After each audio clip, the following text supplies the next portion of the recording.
Welcome back, friends. We're glad you're joining us this morning for an exciting and meaty session.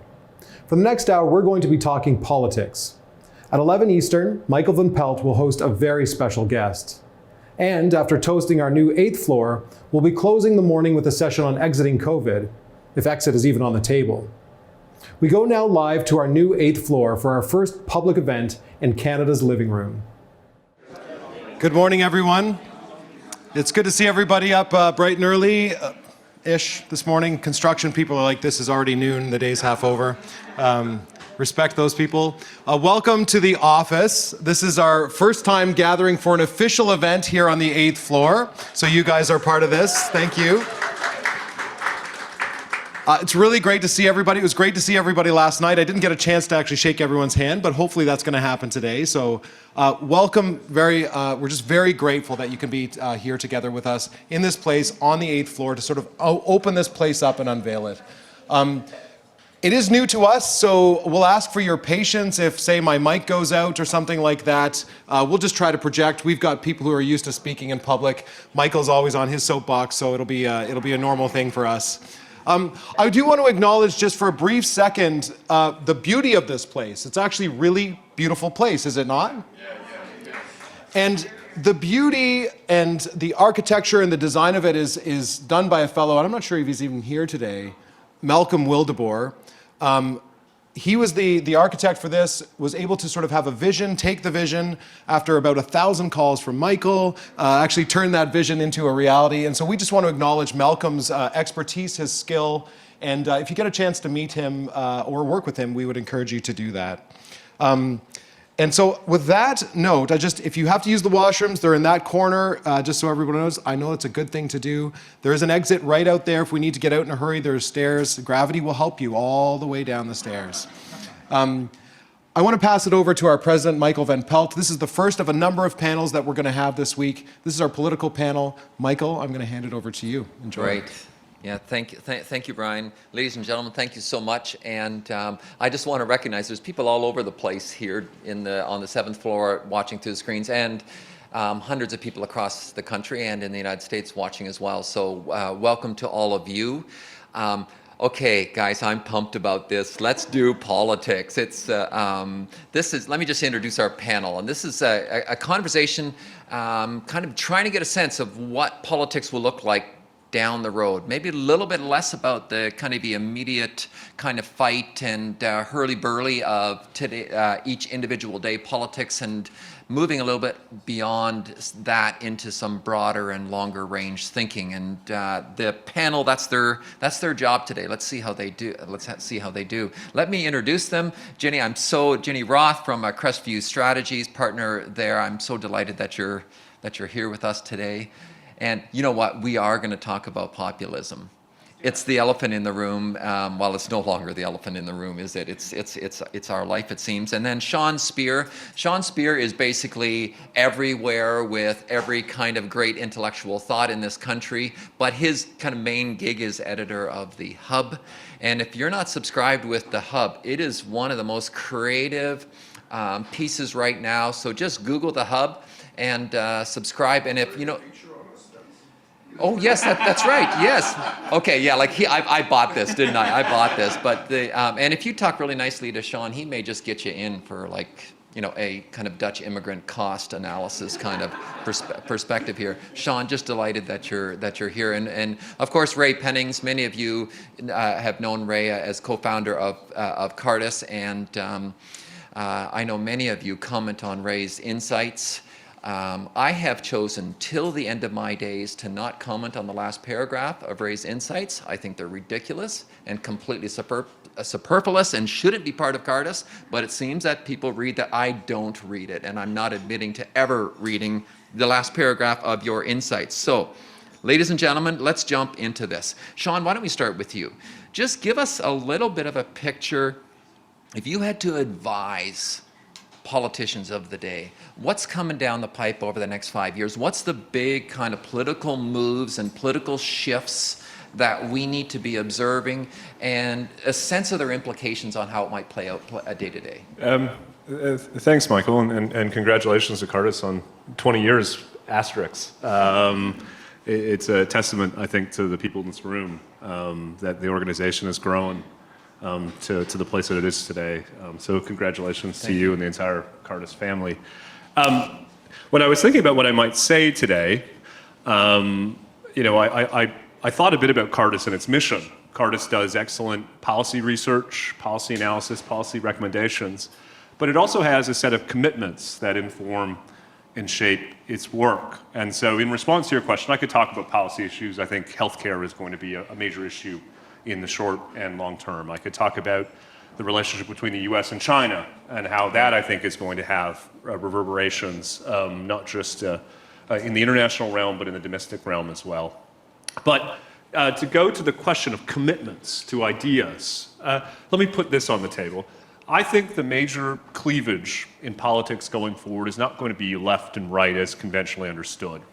There'll be, on one hand, a set of perspectives that start with an understanding of human agency, of human action, and another side of the spectrum that thinks that immutable forces, structural dynamics, are ultimately at the center of the economy, of society, in our culture. And it seems to me those of us who believe in human agency, believe in human action, don't just have the kind of better ideas at our disposal. We have a more positive aspirational view of the world. Just recently I did an interview for The Hub that'll be published in the next week or so with Michael Schellenberger. People may know that he's a thinker and writer who's drifted from the left to the right over the past several years. And he writes primarily about climate change, but he's also just recently published a book about homelessness, criminality, disorder in the city of San Francisco.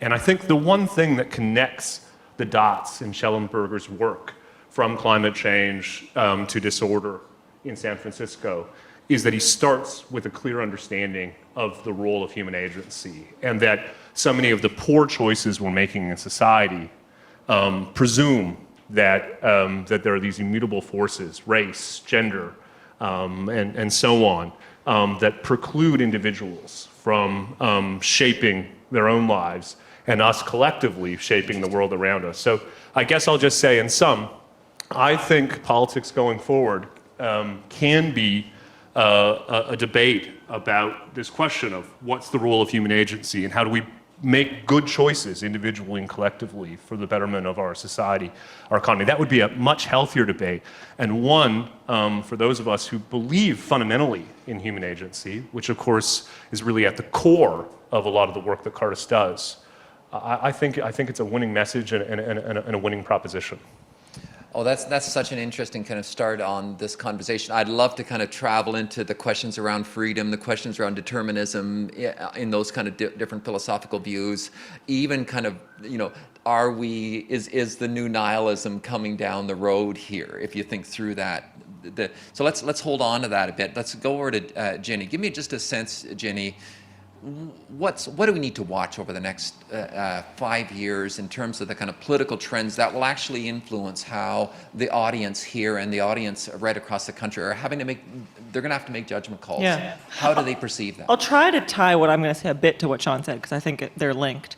You want to talk about populism, so we'll talk about populism a bit. I think that, the good thing about politics is the same as the bad thing about politics, which is that you have to win, right, in politics. You have to win enough votes to be able to govern. And I have spent most of my life involved in politics as a hobby trying to convince people that you can both be an ideologue with a perspective and also win in politics and get involved in practical politics and put together a policy program that actually impacts people's lives. And too many people, I think those things are exclusive to each other. That you can either be an idealist and have ideas that you feel strongly about, or you can be a compromiser who compromises to get involved in practical politics and pursues power as a sort of vehicle to your own power, as opposed to a means to an end, which is advancing your ideals. I really believe that those two things can work together, and in fact, I think politics is the best when the kinds of people who get into politics are the ones who are doing it to advance their view of what makes for a good life and what improves people's lives. And so I'm both excited by populism and concerned by populism, because I think populism pushes political leaders to break out of the elite circles they tend to live in and seek to try to understand what everyday people want and need and what serves them well. The challenge is when that power, or the power of doing that, is leveraged for making politics an empty vehicle for power, and or frankly just misinterpreting what people want. So when I walk around the room today, and for people who aren't here, there's just really extraordinary examples of the good research that Cardus is doing on issues like education and loneliness and religious freedom.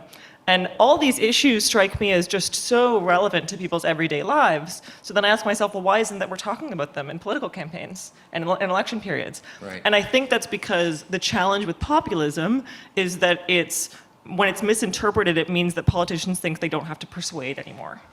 And they don't need to speak to people about issues that they think should matter, and that when you speak about them in the right way actually do matter, and that people connect with. Something like loneliness, for example. We don't talk about loneliness in election campaigns, and yet we know it is a massive, challenging force that is making people live lives that aren't making them happy and fulfilled. And so grappling with populism and how to both try to understand what people want and need, and then also persuade them about a vision that will meet them where they are and with what they need, is for me what I'm watching in politics. And that sounds a bit sort of high-minded, I guess, but it's something that politicians in Canada haven't been very good at. And I think they're trying. I think they're struggling to try to find a way to do it. But I think if we are going to see successful politicians who advance the issues that we all care about, they're going to have to grapple with that. Interesting. I do want to get back at some time. One of the notes I said we've got to talk about leadership and the tension between leadership and winning. Leadership having strong values and a vision for what a future would look like, and the near impossibility, my hypothesis would be the near impossibility, kind of challenging some of your arguments that you just made. But let's get back to that. Ray, you've run numerous campaigns, you've been a candidate, you've thought deeply about this intellectually, and you read far too many newspapers in a day than any normal human being should do. Talk to me about what do we need? Yeah, what are newspapers? That's right. Yes. Good question. Give me a bit of a sense of what we need to look forward in the next 5 years on the. So I was going to be optimistic, but having heard the optimism of my two fellow panelists, I'm going to turn curmudgeonly on you along the way.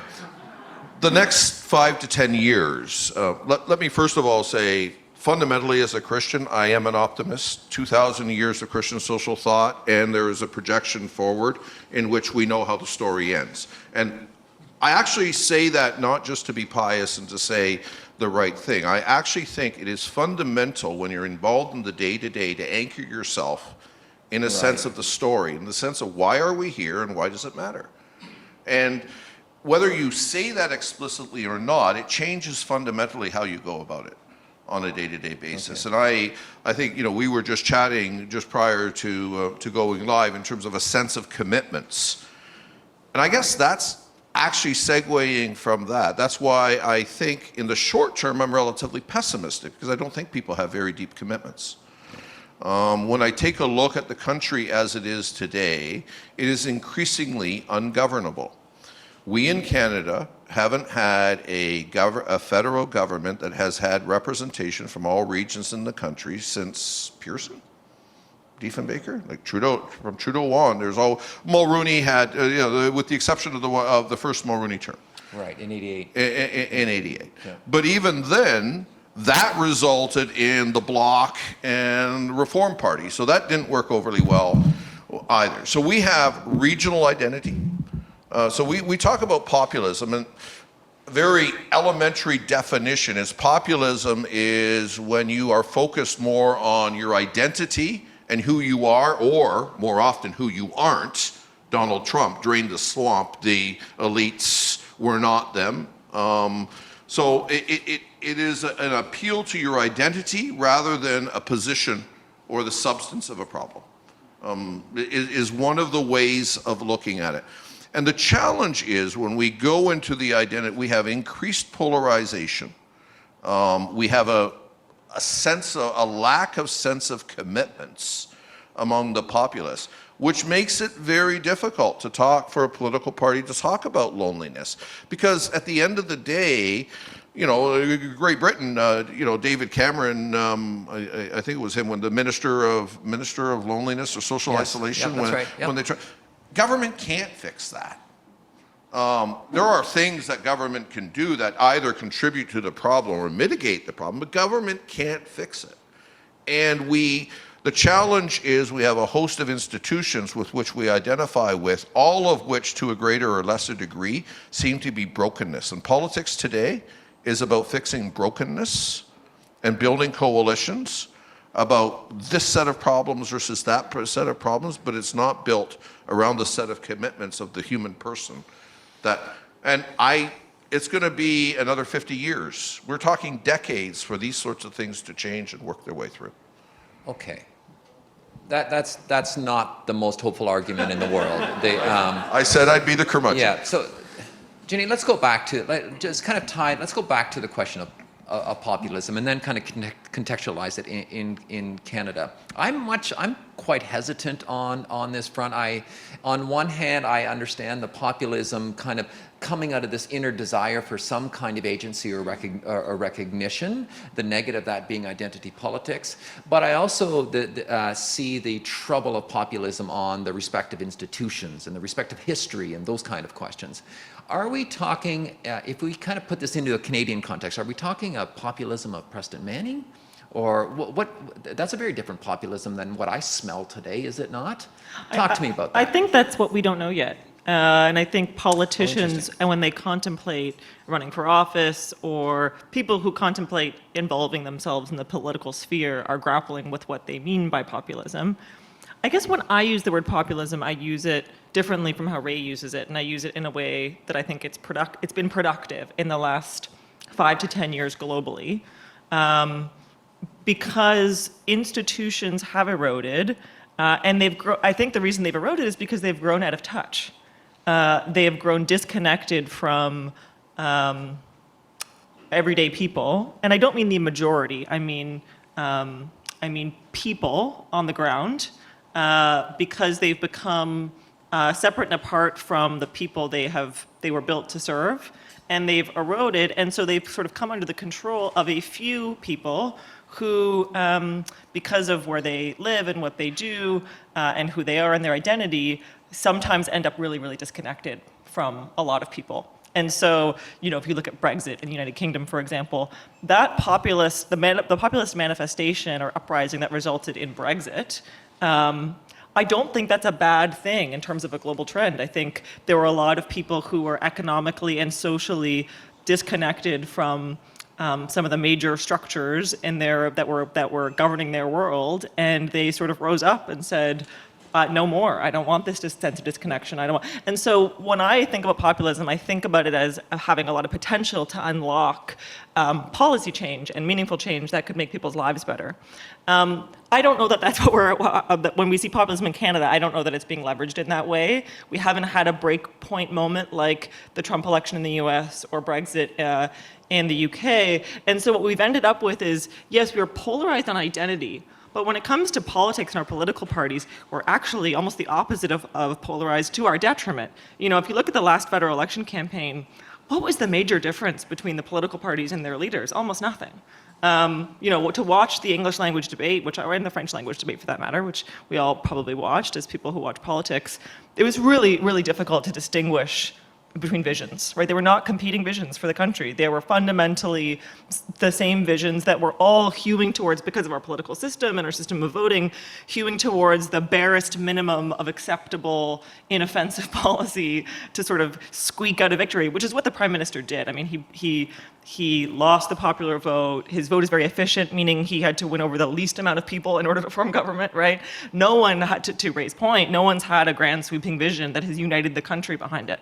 And so I think that populism could unlock that. I mean, if there was a leader who could, I mean, to your point about leadership, if there was a leader who could find a way to think about a vision based on a set of principles and values that could then unlock and break us out of this sort of struggle for power about nothing. I think that could be good. But there's a dangerous side to it too. Yeah, and I wanted to get to that. Sean, give us the political theory on this, because and when I listen to Ginny, there's I think risks. I hear the possibility argument there, Ginny.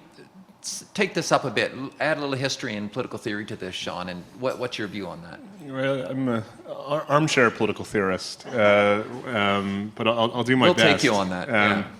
You know, the one thing I suspect, like a lot of you, after the 2016 presidential election, I spent a lot of time trying to understand what had happened. How did 60 million Americans vote for this man, who purported to speak on behalf of a set of ideas and commitments that many in this room share? And my initial reaction was it was about economic acceleration, that these were people who felt like life was moving too fast. This is why the phrase, the so-called left behinds, became part of our political parlance. I've since done a bit of a 180 on how I think about these issues, Michael, and it comes back to the point I made earlier about the role of human agency. The statistic that keeps me up at night is something like 15 or 20% of Canadians tell pollsters that they think their children are going to have better lives than they do. What does that say about the state of the country? What does it say about how people feel about themselves, their communities, and our broader society?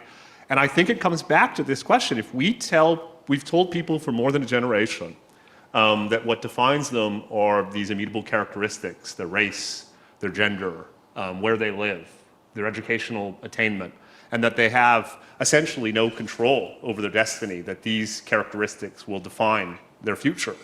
Well, it seems to me inevitable that people will start to have diminished views about the future, that in effect, they're no longer actors in defining and shaping their lives. They're passive observers. And this kind of intellectual framework, which is leading to these political trends, is only deepening. It's now the prevailing ideology in our universities, in large corporations, in the news media, and so on. And so that's why I said at the outset, it seems to me there is an entry point, and I would go so far to say an imperative that those of us who believe in human agency need to kind of steal the march. And let me just say one final thing here, okay? Yep. When I say that, I don't diminish the unique challenges that certain people face in their lives. I recognize that a message of personal responsibility is necessary, but insufficient. But someone who's broadly in the Cardus orbit, Jamal Javini, wrote a book a few years ago in which he talked about a culture of learned helplessness. This is someone who grew up in a poor black community in Toronto, and the messages that he heard from teachers, from community leaders, and so on, was that he didn't have agency over his future. And so it seems to me there's an onus, also an opportunity for those of us to kind of challenge these assumptions, challenge this ideology that I think is ultimately causing people to have diminished views about the future, and then that's manifesting itself in a zero-sum politics. If we have no control of the future, then the only things we can fight about is the kind of scarcity before us. And I think in a new defined political spectrum in which you have human agency, champions of human agency on one end, and on the other end you have people committed to a kind of structural understanding, history is a capital H. I think Cardus is uniquely positioned to lead in that context, because the notion of human agency, as Ray says, is in your kind of theological and intellectual DNA. Can I just pick up you know what? I can't let this go. On that exact point, I agree 100%. I think that is both the challenge, but it's also human agency. On the one hand, the French Revolution was all about the autonomy and everything else. That's a two-sided coin. And I think it's illustrated very much in the euthanasia debate here in Canada. We have gone in a very short period of time, early 90s, Sue Rodriguez, everything else. Supreme Court said no, The human life, the value of life, it was a split decision, but it still was there. In 20 years we come. The Carter decision in 2015 essentially can be summarized by saying it is a greater good to choose than to live. That, if you want to put the whole essence of the debate, is there's a higher value, a higher moral, a higher social good in terms of individual autonomy than there is in life itself. And when you which is, enlightenment on steroid. I don't want to, we're not going to go too far in terms of the details of that. But if you allow that as a bit of a caricature just to sit on the one side, there's lots of nuance that needs to be. The other side of that is human dignity from a Christian perspective, in which the reason I see human dignity is I see in everybody I meet the imago Dei, the image of God, and that regardless of your gender identity, regardless of your faith, regardless of the color, whatever it is, that's your core identity. We begin with the imago Dei, which is more fundamental than any other identity I have. And when we start with that, we have a different understanding of human person, human agency, but that is a very nuanced distinction, but fundamental one, that on which the difference between hope and the negative side of our reality. Okay, guys, this conversation is going to have to kind of head over to beer at Zoe's or something like that. We're getting philosophical, we're getting theological. Sign me up on this, but I want to shift gears a little bit. I want to shift gears a little bit here. One of the subjects that I know people talk to me and ask me about constantly is essentially, what's the shifting role of government here? And let me put a thesis out. I have a very positive view of government. I think governments are absolutely critical. I think history has shown their role. I'm not a libertarian, all of those kind of arguments. However, there's constant kind of sense that we're allowing government just to carry too much freight. On top of it, it's the public that wants it. So the amount of times I hear my colleagues, including me, I confess to this as well, going crazy on some kind of politician wanting this or doing this, but really it's the public demanding that kind of service. To what extent can we depend on, or should we depend on, government carrying the kind of freight that it's doing? Because it seems to me it can't pull it off over the long haul. Ginny, can you jump in on that question? Sure. And in many ways, it ties back to what we were just talking about, but I'll try to keep it practical. I really reject, and I think the forced choice between government as a collector of funds and deliverer of service versus nothing at all, right, and sort of every man for himself, is a false choice that we are not well served by. And it benefits people. It benefits the people who argue for big government, which I think, of which I think there are few in this room, if any. Because it paints a picture about you're sort of either on your own as a lonely, isolated individual, or if you're lucky to have been born in better circumstances, maybe you're not, but you're on your own, when it comes to government. Or you end up with programs and services and supports from government that are disconnected from what people actually want and need, that do a poor job of taking people's money and spending it on their behalf, that become corrupted and become that end up in service of corporate Canada or special interests, right. and that forced choice means that people have to make a choice that I think is not actually the best one. And the best one, from my perspective, and the role that government can and should play, is as a facilitator of and a supporter of the institutions that you all talked last night about how they're sort of failing, and that we talked today about how they're failing too. Cardus Cardus and its network of institutions do a far better job of supporting people and not leaving them to their own devices or on their own than government does. But there is a role for government to play in setting priorities and helping people understand what's important, grappling with external forces in a way that only governments can do, because we live in nation states and that's how we're organized. Collecting people's tax funds and redistributing them to organizations that can support people in ways that maybe they as individuals or their families can't. So I think there's a big role for government, and I think it's incumbent upon people to reject the forced choice that frankly benefits the left and people who want to see big government succeed, because that choice is not one people want to make.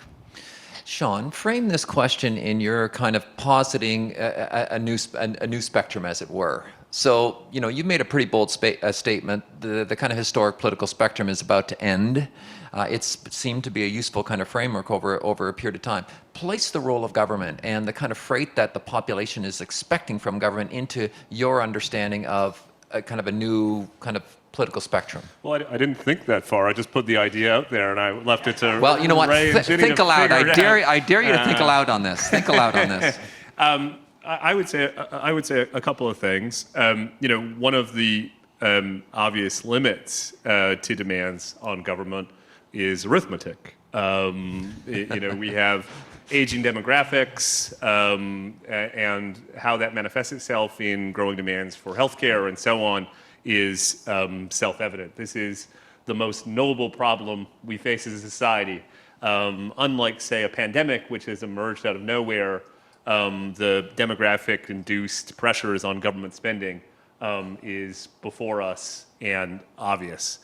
But the other limit is less obvious, but equally important.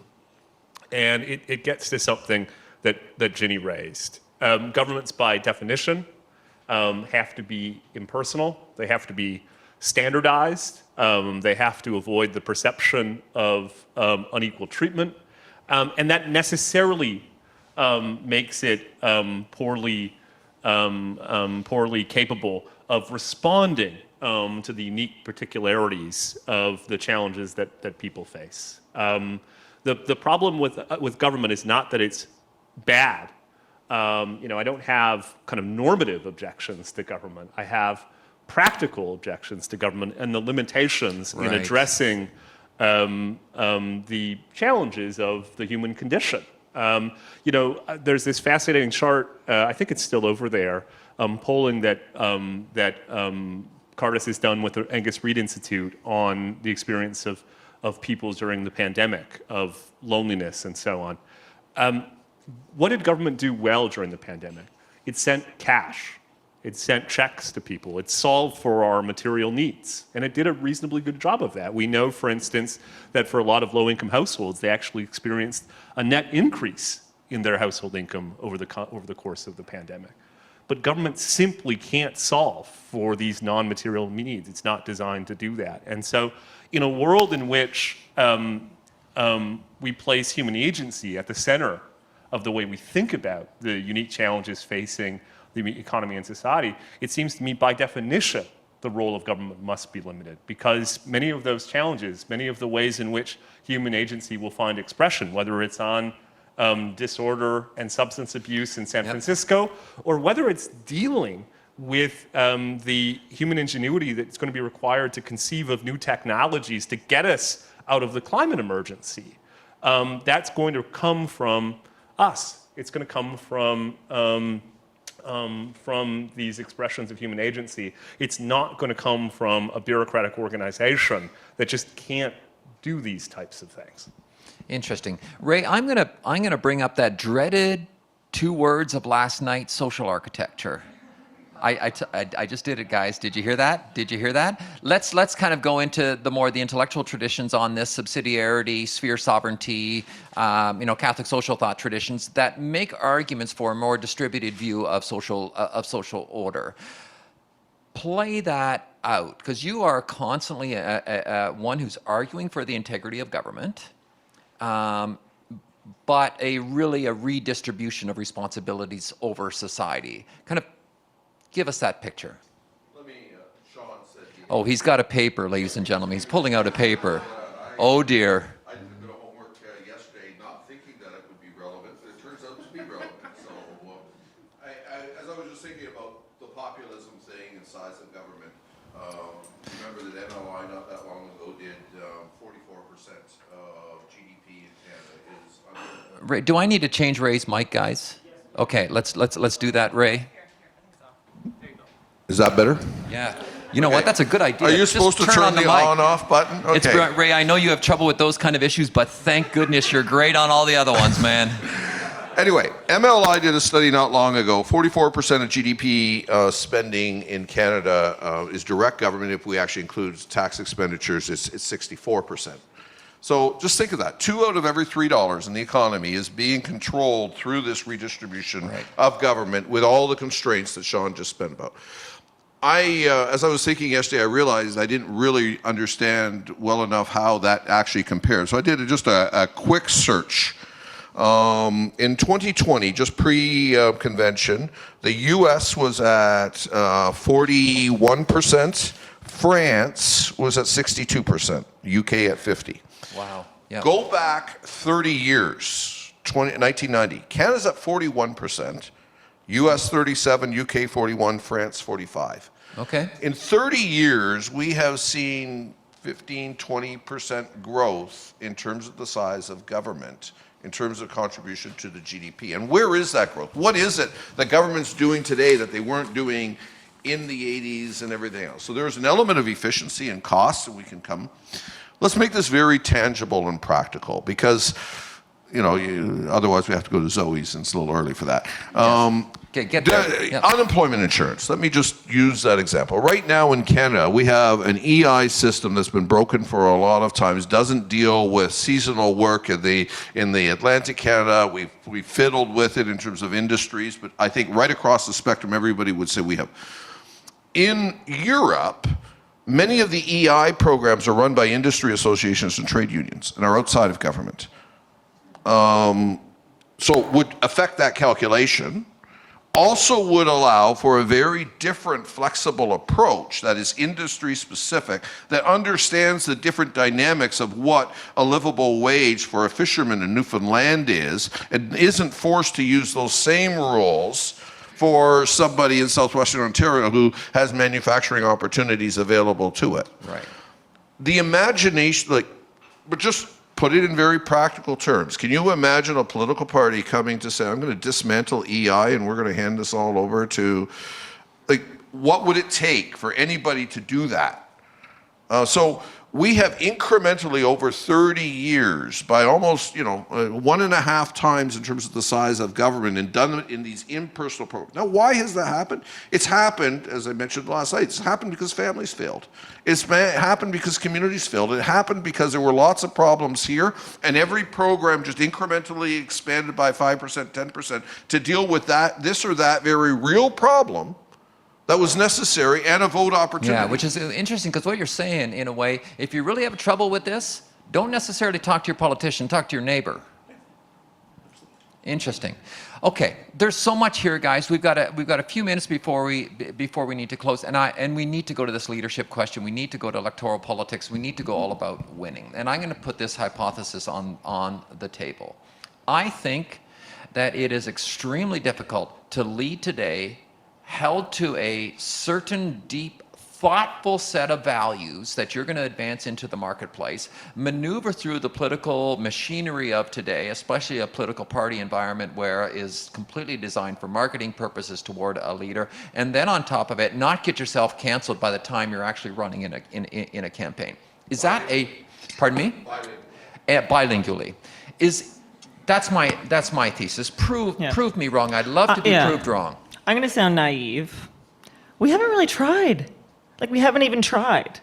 And so, to Ray's point, yes, it sounds absurd that a politician could not only have the gumption to suggest that maybe we should dismantle EI and that it would be better delivered by trade unions and industry associations, but is it? I mean, we have not even tried. There's a lot of talk about the authenticity of leaders and how authenticity has been made political leaders like Donald Trump or Boris Johnson successful. And I don't think it's really authenticity. I think it's people analyze their speech patterns and they speak in layman's terms and that sort of thing. I think it's that they're not scared of losing because they have less to lose, and so they actually try to win. And they try to, I don't want to give Donald Trump too much intellectual rigor, and it may be that he ended up in this place by accident, but I think when we've seen quote unquote populist leaders, appeal to people. The reason they sound so dynamic is because they're bucking this trend of politicians who are so scripted, who've tested every message, and who end up trapped in this very narrow set of issues, which is what we saw in the last federal election campaign, right? And so I don't want to sound naive. The political realities they exist, and in fact, I advise clients on it every day. But I think leadership that is fearless, which means recruiting people who aren't scared to lose. I just don't think we should give up on fearless leadership that seeks to persuade. Interesting. Ray, quick rejoinder on that? Yeah, go ahead. And then I was going to say, I agree with you halfway, but I think there's a fundamental. Leadership is two parts. Leadership is a set of skills and courage and what you just described. Leadership is also working within the structures to get things done. Leadership is not about individuals doing things, it's about leading institutions for change. And the challenge we have is the examples you cite are people running against the structures, not running to use the structures to change things. Interesting. Okay, Sean, let's pick this up as we kind of, and maybe kind of, we'll close out this session on this question. When you look into the future, are we going to be able to find and attract the great leaders in politics today with the present kind of political machinery that we built alongside of it? We're looking for a great leader, and we don't want a great leader that's just authentic. We want great leaders that are deeply rooted in foundational thought, that have anchors and rudders that we can count on, where we can actually have substantive debate rather than identity politics. Yeah. Is that possible, or do we need something to change much more dramatically? Yeah, it's a good question. I do think that there remains a lot of people who are public spirited. So notwithstanding, the kind of challenging political environment, I still think there'll be people who put themselves forward. But let me just address as quickly as I can the points you made about people who have commitments, which is a kind of subject we've been talking about today. When we had the 2019 election campaign, the different parties put out their respective platforms, and you could see how the policies converged and where they diverged. But in the aftermath of the 2019 election campaign, did any of that matter? Of course not. What mattered was the framework that the intellectual framework that Prime Minister Trudeau would bring to in his response to the COVID-19 pandemic. Yeah, right on. And so it seems to me, if I was advising a politician or an aspiring politician, I wouldn't encourage him or her to put out a policy platform. I'd encourage him or her to put out that framework. What makes you tick? What's in your heart? What kind of set of preferences will you bring to bear on whatever lands on your desk in the next mandate, whether it's a pandemic or whether it's the Chinese invading Taiwan or whatever other thing that we can't anticipate? Because at the end of the day, we're electing people, yes, to carry out some of their specific policy commitments, but fundamentally, we're choosing people because we need, in our system of representative democracy, people to make decisions on our behalf. And it seems to me one major exclusion from the 2021 election campaign on the part of the Conservative Party is, what is that framework?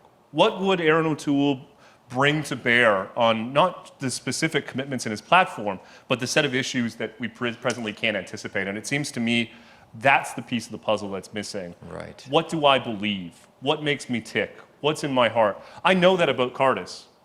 I don't know that about a lot of our present-day political class, and it seems to me that is something that needs to be solved if we're going to create the kind of type of politics that you outlined in your question. Wow, you guys are spectacular. You know that, Ginny. Thank you so much for being here. Sean, thank you for kind of and Ray, that was great. Thank you very much. Yeah. So we're going to take a little bit of a break, and I just want to tell you who the guest interview. I think it's 11 o'clock. Is it 11 o'clock, Dan? 11 o'clock. I have the uncommon privilege of interviewing a friend of mine, and that friend happened to be Ian Shugart. He's the 24th clerk of the Privy Council. I say to a bunch of you, check out, just Google interviews with clerks of Privy Council. It'll be hard to find them. So. And I guess that's their job, but it's happening at 11 o'clock. So we're going to take a little bit of a break, back in at 11 o'clock. Thank you.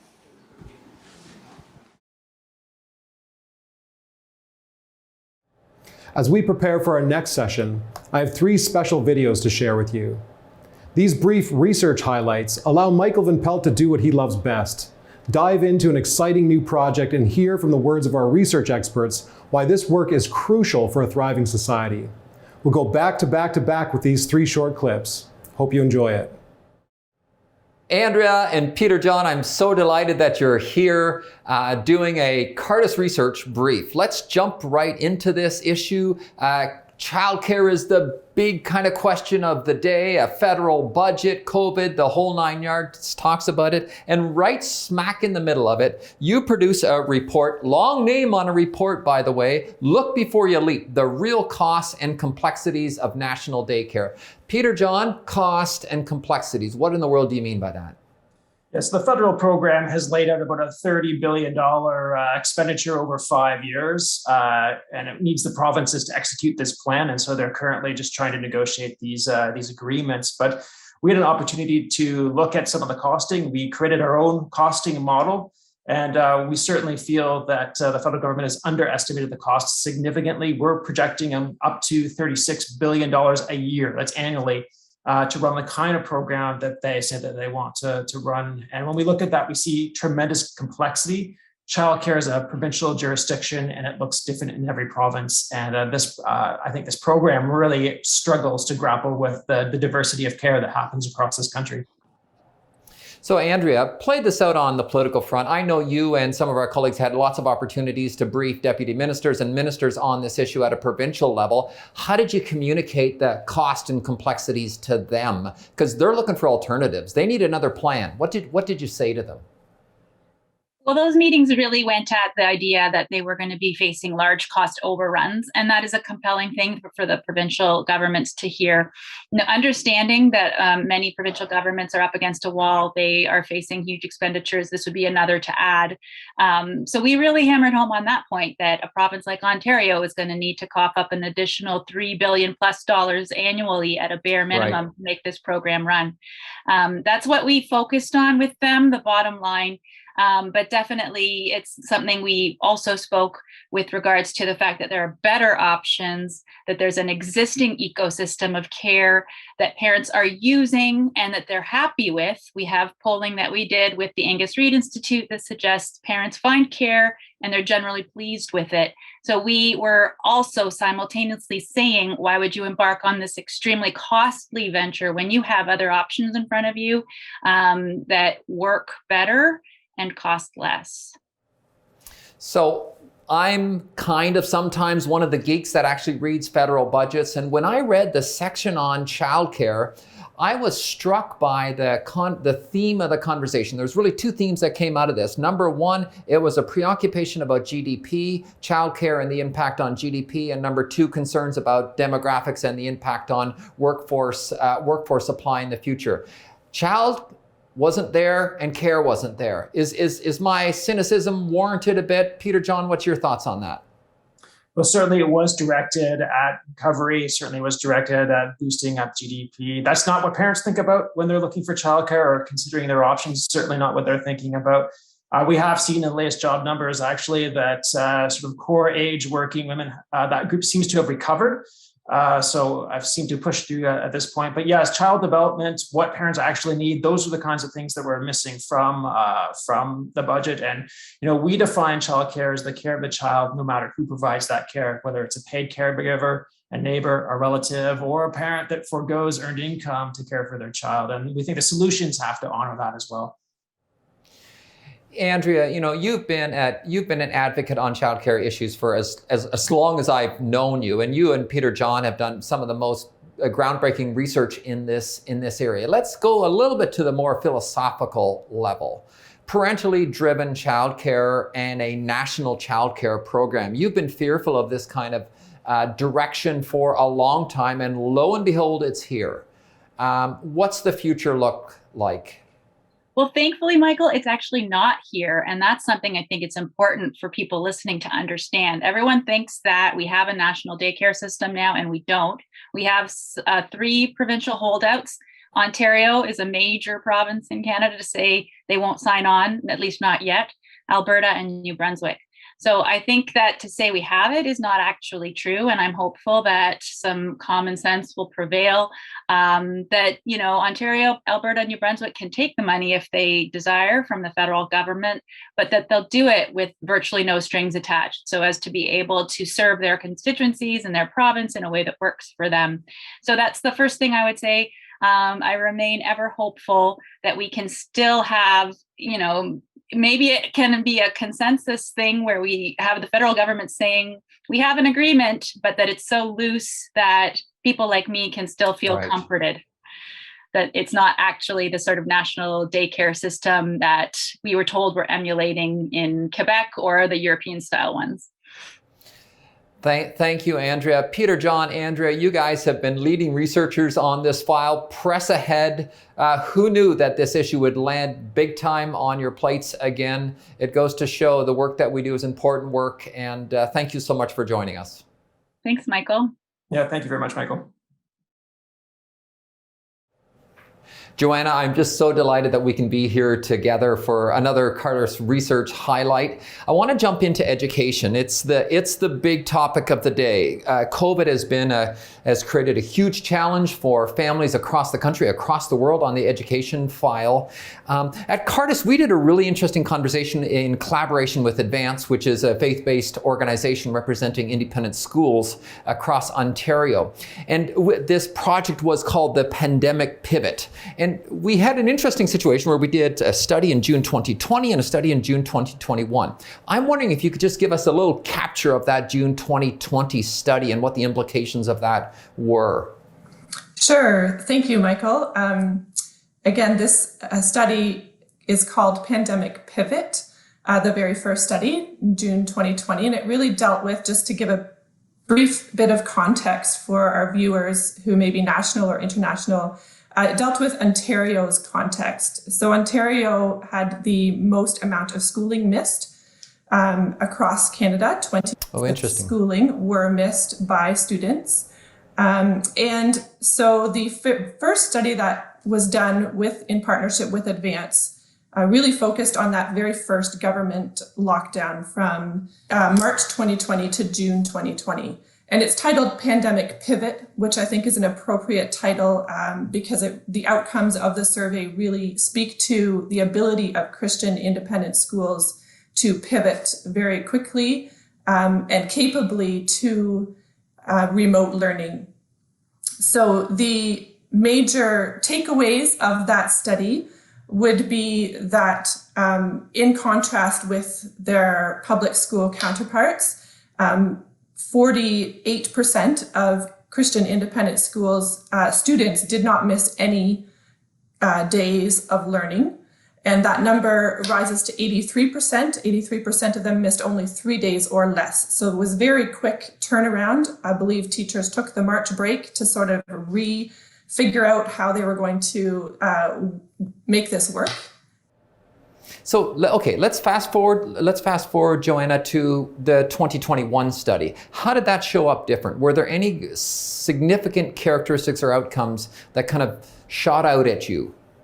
Sure. So the pandemic response really highlights that dealt with the whole year, the following year of learning. And in Ontario, again, the context is that there was a lot of flip-flop between in-person learning with restrictions and then moving to remote learning in January and February, back to in-person learning, and then back to remote learning for the end of the year.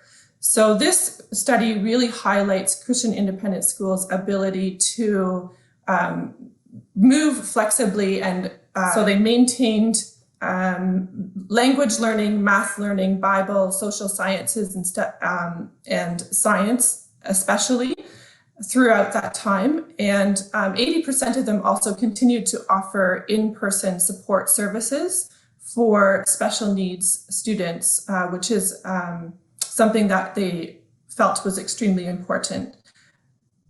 Joanna, let me ask you, if you would have to capture the first study and the second study, and then essentially compare the creative and the flexibility that these institutions and these schools illustrated, does that tell us anything about the future of what schools generally will look like? Is COVID an indication of the kind of changes, both technologically and structurally, going to impact the larger educational system?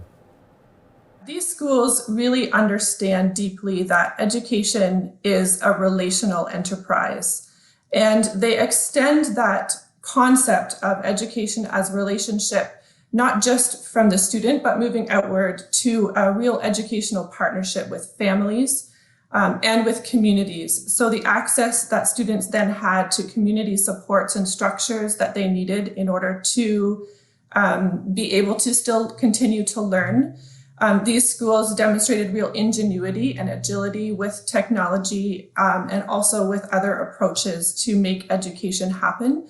And so understanding education as a community endeavor and as a relational enterprise is something that I think, whether you're an Ontarian or whether you're a parent who has made a different educational choice, whatever school system you're a part of, that is something that parents can advocate for within their own local communities and will certainly need to be a part of education in the future.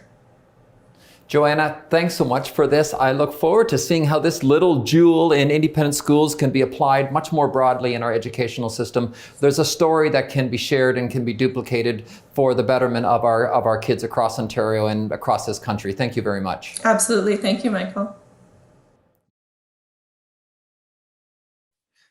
Ray, I'm just delighted that you can be joining us for our research highlights. But the topic is a tough topic. We're going to have a conversation on physician-assisted suicide, getting a bit of a closer look. I want to delve into some of the questions around palliative care. But before we do that, you had conducted a poll with the Angus Reid Institute on Canadians' attitudes toward MAID. Give us a little sense, a quick capture of that interview, especially kind of noting, although Canadians supported in a majority medical assistance in dying, the message was a little bit more complicated. It just wasn't support or not support. Can you give us a little capture of that study?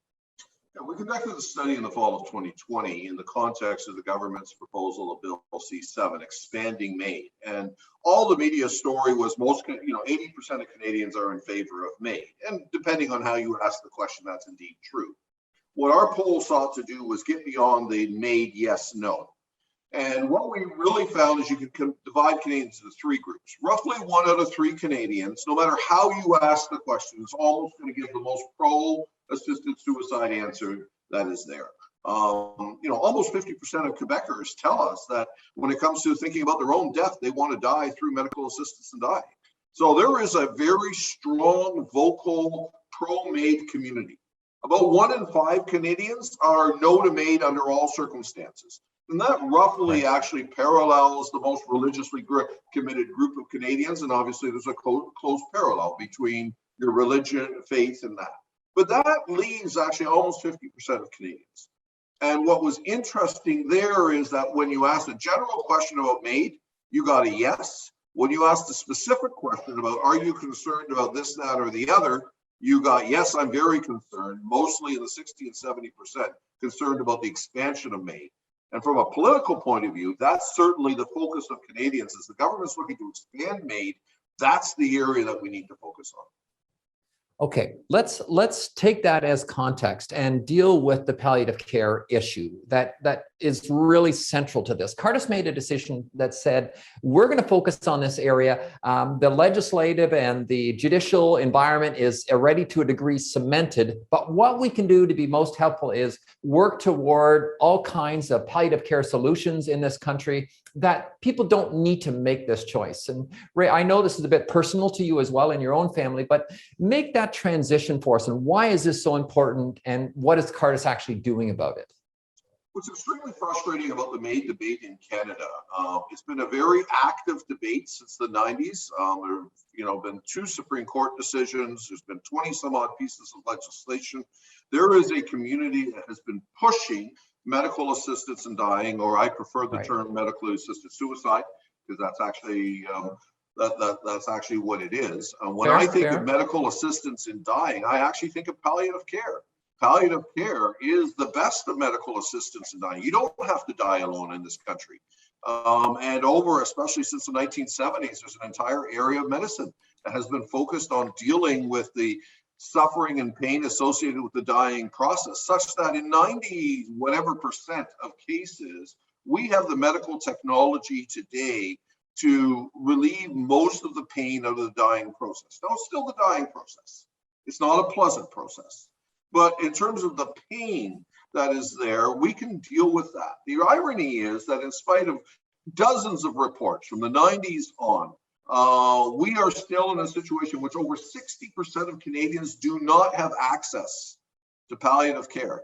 Close to 80 some odd percent of Canadians say they want to die at home. The majority of Canadians die in a hospital bed. And not only is this not effective in meeting Canadians' needs, it's also very expensive. It costs us about 5 times as much to have someone die in a hospital bed than it does to provide the very best of palliative care at home.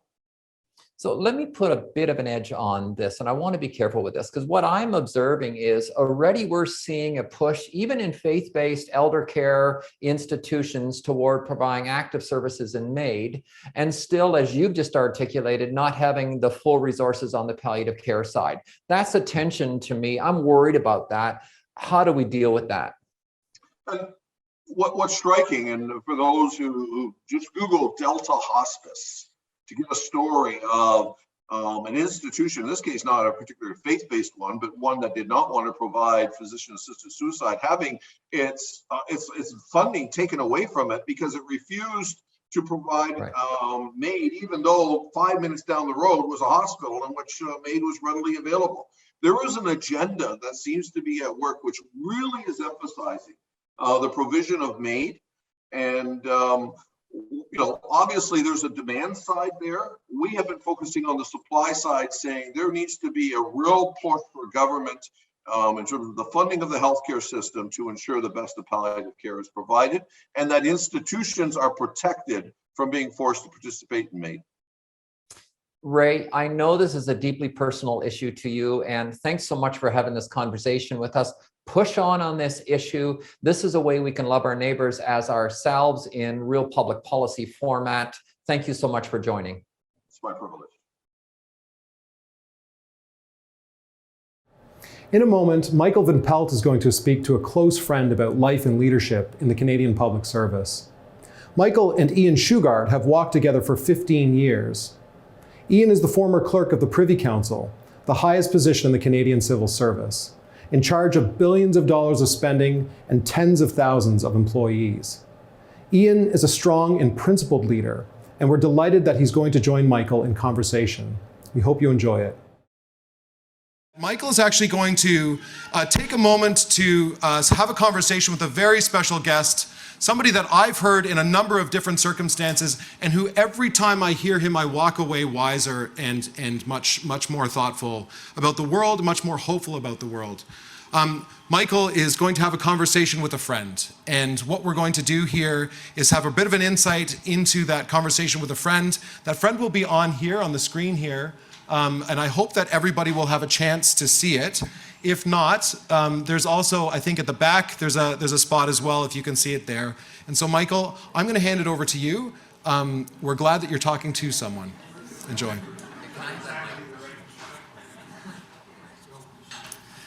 Well, ladies and gentlemen, I would like to introduce you to the 24th clerk of the Privy Council.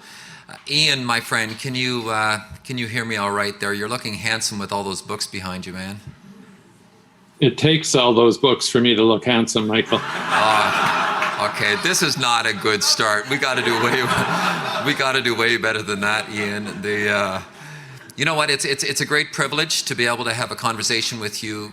You and I have done that many times quietly over the years, and now we're doing it in a bit more of a public context. And I do want to assure you, we know the challenges of the office of the Clerk of the Privy Council, and I want to just assure you today that we'll respect that. We won't dig into the partisan politics and the decisions that you and clerks before you have had to make that are not public. We're going to respect that today. But really what I want to get on, let's just jump right into it. You, from your perch as clerk, see cultural influence and see the cultural dynamics influencing our public life and our political life from an angle that no one else does. Can you start having a conversation about what your opinion is of the cultural dynamics that are impacting politics and our public life today?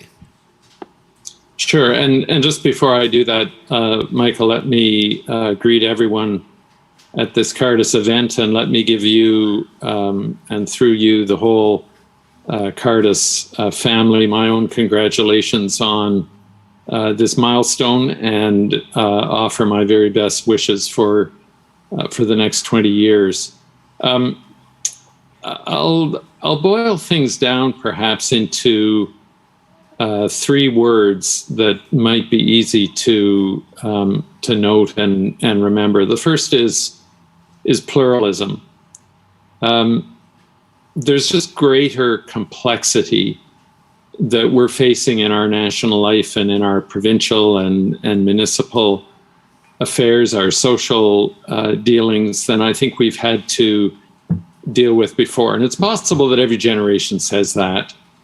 The pluralism that I'm referring to is not just the wonderful diversity that we enjoy as a country, which constitutes so much of the richness of what Canada has. We have the world not just at our doorstep, but the world really, in a way, constitutes our house and the inhabitants of our social house. But I'm not referring just to the diversity of our population, cultural and social and so on. I'm referring to a pluralism that is just greater complexity. And it is not always easy for people to navigate and to situate themselves in that complexity, in that pluralism.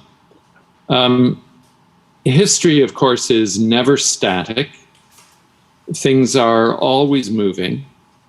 And it takes some judgment to know whether you're dealing with events, important as they are, and that can have significant impact.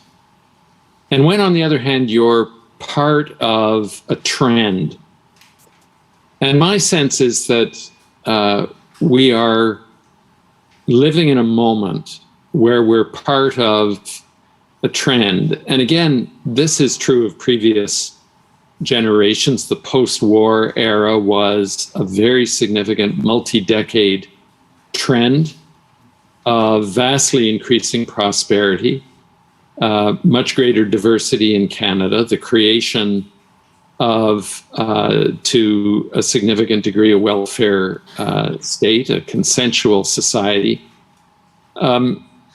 And it was a bipolar and then a unipolar world. And some things are undoubtedly better in the world. When we look at some of the indices for development, for example, child mortality, access to food, access to electricity of populations, there are enormous areas of progress in our world, but there are also shifts in geopolitics and in global trends that are causing, to say the very least, disquiet and even alarm in cases. And so we're dealing with that, and some of the assumptions that we in the West, the liberal West, and by liberal I mean small l,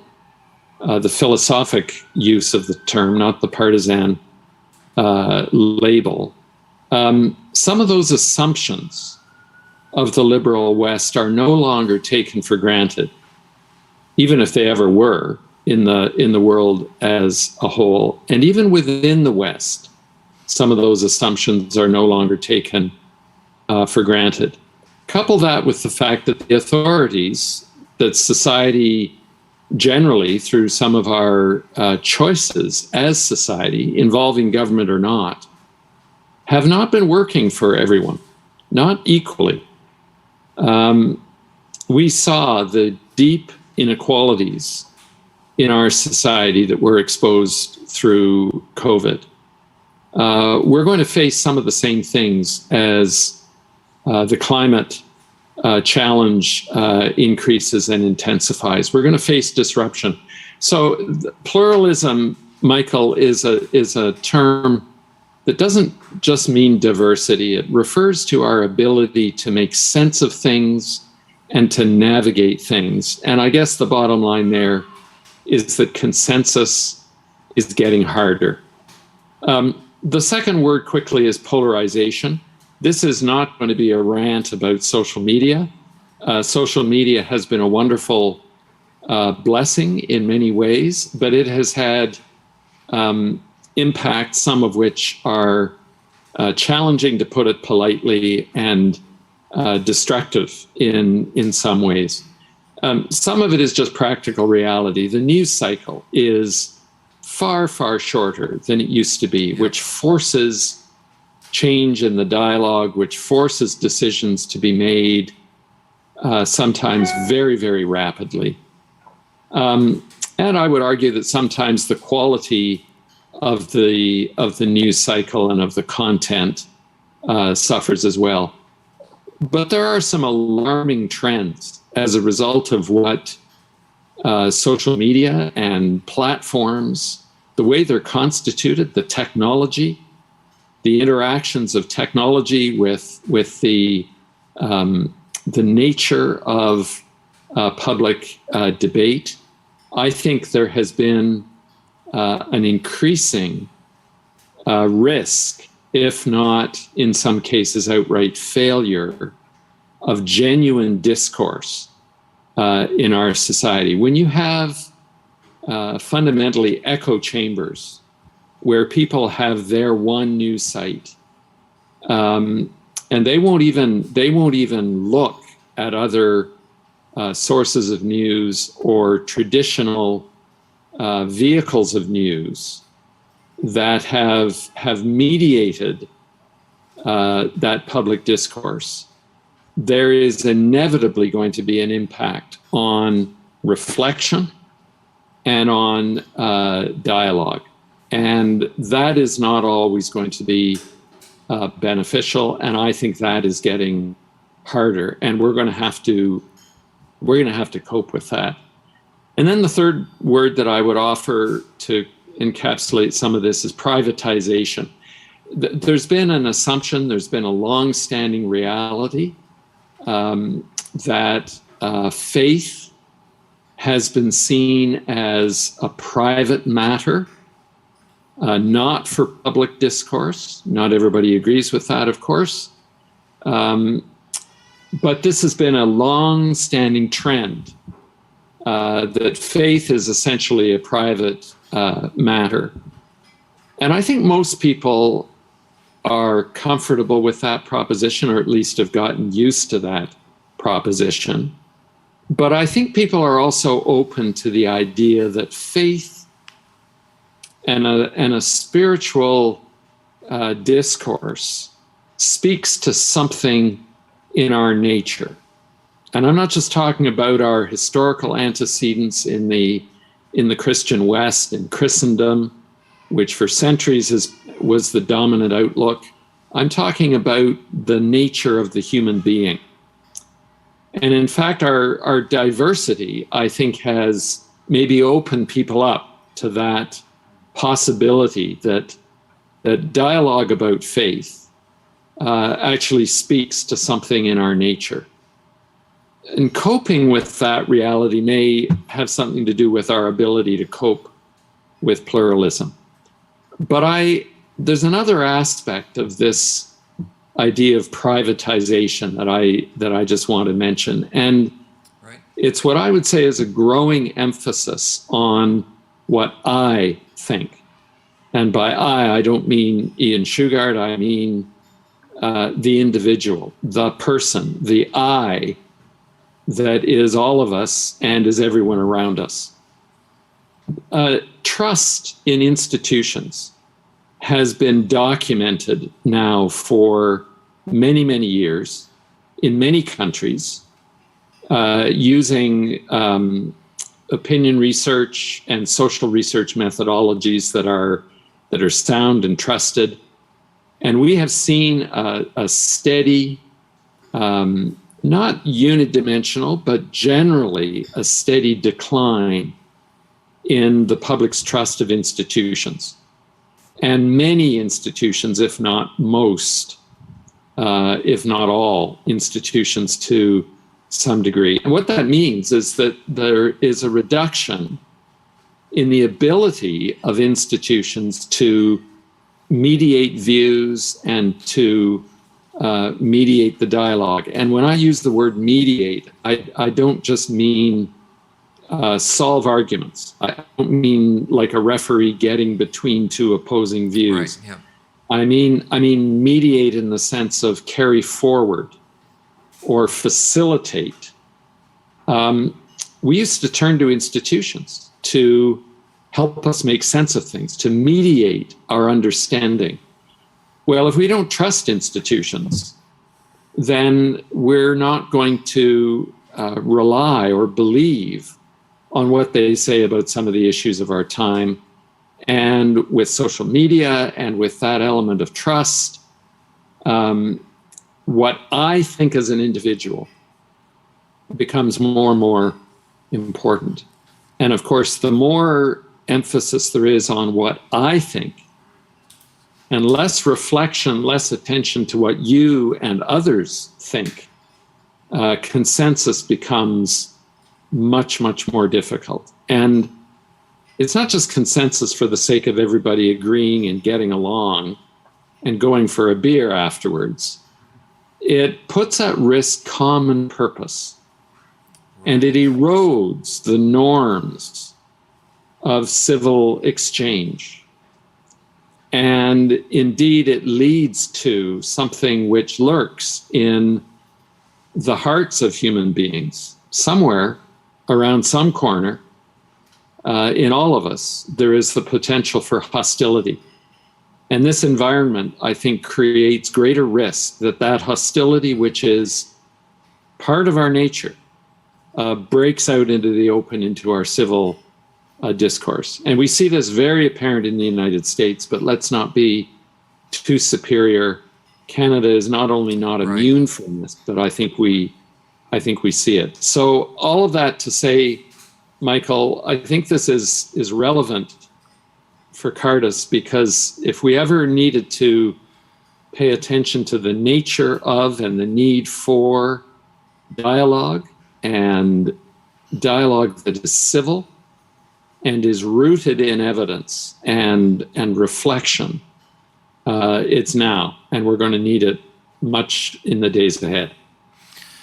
Ian, that was wonderful. Let me pick up one of the themes around trust of institutions, to a conversation you and I have had for many years. And I want to contrast essentially our concern about weakening civil society, sometimes prompted by this loss of trust, sometimes prompted by more individualistic impulses in our day-to-day lives, but this weakening of civil society in order for it to deliver public goods, and the kind of pressure that actually puts on the institution of government. From your perch as clerk of Privy Council, that gives you a responsibility to sometimes, if I may suggest, beyond even the capacity of governments to do. How have you lived with that in your day-to-day life as clerk? Well, the role of the clerk is, of course, to support the government. It is not, I'm not an independent source of authority, although I do have some statutory authorities, it is true. But those are always in the context, and my role and the role of senior public servants, deputy ministers of departments and agencies and the like, our job is to advise and it is to implement. Now, making sense of things is the starting point. And of course, politicians are duly elected representatives. We give them the task of sorting things out and figuring things out and finding a common way. And I think, generally speaking, they're finding that more challenging. But of course, they come into office, whether in the opposition or in the government benches, with views about the right way forward. And to one degree or another, every election, municipal, federal, whatever it might be, has given them some degree of mandate and societal permission to pursue the things that they have put forward. And our job in the institution is to implement that in a way that is going to be the least disruptive and the most cost efficient, and generate as much consensus as possible in the practical working out of government policy. But it's in that area of advising that we rely enormously on what we also hear and discern going on around us in public debate and from academic research and from think tanks and through stakeholders and so on and so forth. My job is to help the system overall to navigate that and to pay attention. But then when the time comes for decision, to give the Prime Minister and the Cabinet my best advice and our best professional advice on how to go about things, and to alert ministers to problems that may be lurking, to the regional reality of the country, to the societal makeup of the country, to the evidence showing who will benefit from this policy, or who would be affected by this change in programs.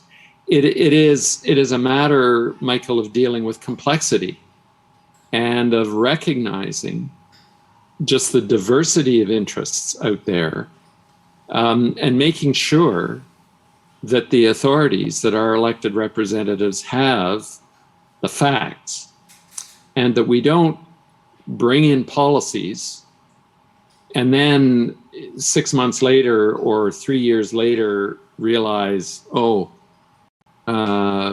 we forgot to mention such and such, which is actually pretty important information. So there's a professional due diligence that's involved in the role, as well as the exercise of judgment. I hope that gets at your question at least a little bit. Let me kind of pick up on that with two kind of themes, and you and I have talked about these themes as well. Talk to me about control. Talk to me about leadership. Talk to me about the balance that you live with keeping your own personal integrity as a leader, but still submitting to the office of which you are holding. That's a tension that many in the room have to live with, but you have had to live with most uniquely.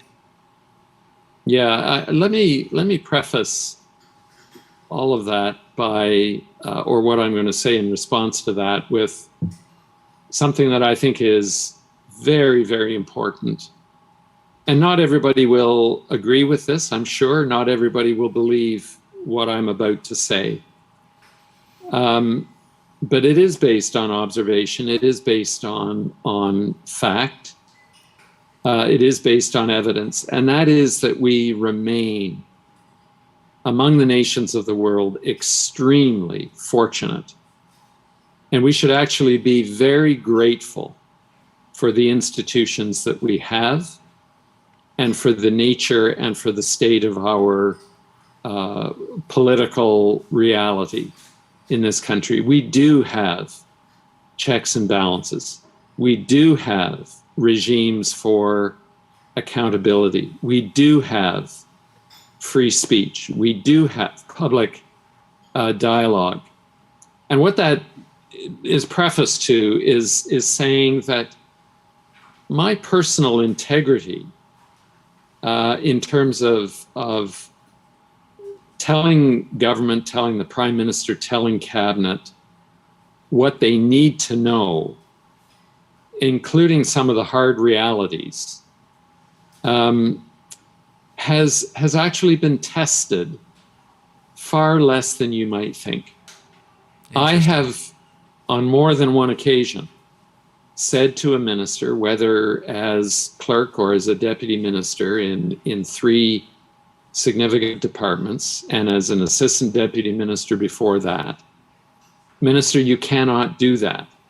The regulations don't allow for that, or that would be contrary to the law, or that does not fit with our constitutional reality, or that is going to get us into trouble in terms of our relationship with this country or that country. And overwhelmingly, ministers pay attention to that, because overwhelmingly ministers are committed to doing the right thing. Now, debate about what is the right thing to do, of course, rages. And in a vigorous political economy, that is going to be the reality, and that's desirable to a significant degree. My job is to make sure that things that might be hard to say get said. And I do that by trusting my colleagues, by being a certain, to some degree, a mentor and a tutor, an educator to the institution of the public service as a whole. You know, there's a reason that we're called the public service. And it's partly because we deliver services to the public. Your lunch is going to be safe today because of the Canadian Food Inspection Agency. The highways that you drive on will be reasonably safe, allowing for human frailty because of the work of the Ministry of Transport in the province of Ontario and Quebec, et cetera, et cetera, et cetera. But we are also servants in the sense that we advise government. And what I personally think obviously shapes the advice, because I'm paid for my judgment, but I'm not paid to win arguments. Right. And that speaks to the issue of control that you raised. And I'm fundamentally convinced that in whatever role, whether in the corporate world or in the voluntary sector or in government, leaders cannot truly, fully, robustly lead if they cannot trust their key people, their senior team, however you're structured, whatever kind of organization. If you cannot trust others, you cannot really lead. And if you have to be in control, you can't trust. And the proof that you've got to be in control is difficulty in trusting others. Now, trust has to be earned. And I regularly make sure that the people that I'm relying on are delivering. And I cultivated that as someone who had trust given to me. So this is an evolutionary thing, and you've got to learn it. Right. But I would say that every person who aspires to leadership at whatever level, large, small scale, doesn't matter. Anyone who aspires to leadership should be a mentor. When you mentor somebody, in a sense, you become your own audience. As you give advice to someone, you put yourself in the audience and listen to the advice that you're giving. And sometimes it's quite instructive to realize I don't actually do what I just advised my younger colleague to do. Very good. Yeah. And it shapes you. And this idea of control, I think, is something that we have to come to terms with as individuals deep inside. And if we cannot let go of control, and I think it's a peculiar conceit of our age that we can be in control. We will not be able to tolerate diverse views. We will not be able to trust others to deliver or trust them in what they say and what they tell us. And we will end up being very, very lonely. And I've got news for everybody. Much as you might want to be in control, at the end of the day, you're not. Ian, you know what? I want to take a little bit of a risk here. The challenge around control has come home in your life in a really deep personal way. It's public that you had to take a leave of absence for a period of time to fight cancer. And so, yeah, you've had to deal with lack of control in a very human way. You've had to face death in ways that others maybe haven't had to do. Is that shaping your thinking even about your role as a leader in this country? Well, very much so. And I, at some fairly fundamental levels, and I just would say as a very personal matter that what I hinted at the beginning, that faith is a highly relevant issue. It certainly has been for me. Without going into much detail, at one point, and I'm still on leave, by the way, so all of what I have said is from somebody who still holds the responsibility, but has passed that responsibility to a colleague on an interim basis, and she now carries that authority. And on one level, that is giving control to someone else and ending up with, in matters of state, zero control for the time being.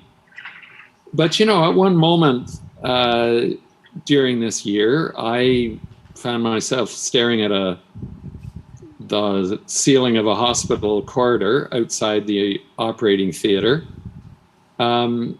facing an emergency procedure. And I was not afraid. And that was because of a personal conviction that I'm in God's hands and there's no safer place to be. So faith is highly relevant on a personal basis. And I think anyone who has been touched by cancer, whether or any debilitating disease, whether themselves or their spouse or child or parent, you from that moment on have a certain shadow hanging over you. And you're dealing with the most fundamental issues of life and death to whatever degree.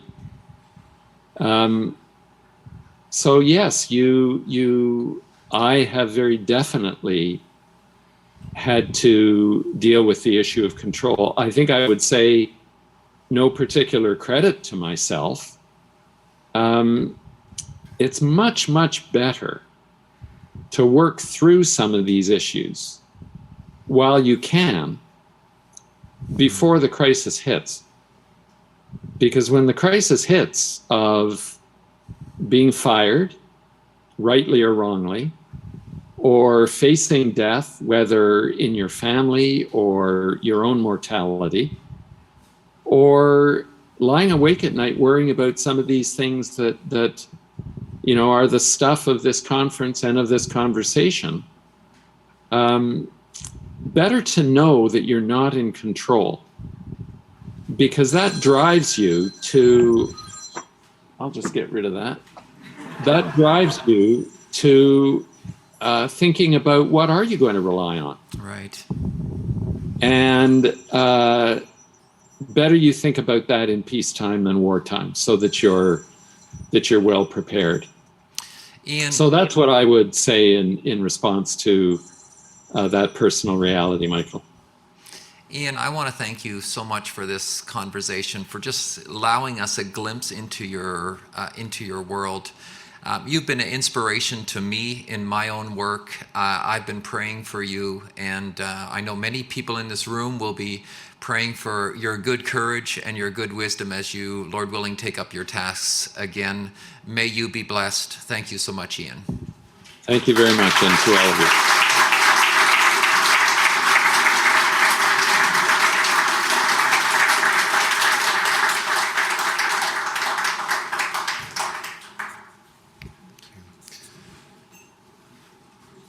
Well, that was good.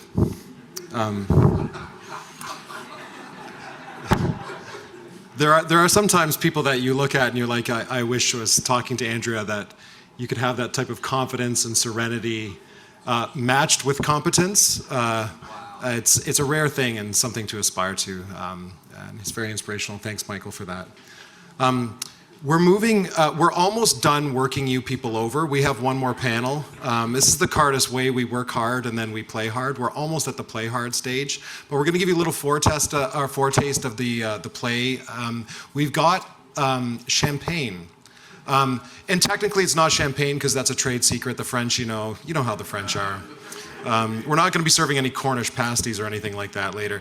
This is 12 o'clock, and it is VQA, so it is Ontario. It's Prosecco. It's not a party unless you got a little bit of bubbly, and so we're going to be in a few minutes just having a little bit of a toast here. Our staff are going to be handing out Prosecco. If you wish to have a non-alcoholic bubbly, there is such a thing, and it is actually quite good. I've tried it, so I could recommend that to you as well. So we're going to just take a few moments to get that champagne, that Prosecco. And in the meantime, I'm going to ask Ray Pennings. So we have up here one of the founders of Cardus, Michael Van Pelt. And I'd like to ask our other co-founder and our executive vice president, Ray Pennings, to come up. And they're going to sort of lead us through the next little part. And so Ray, why don't you come up here and then I'll exit center our left stage here.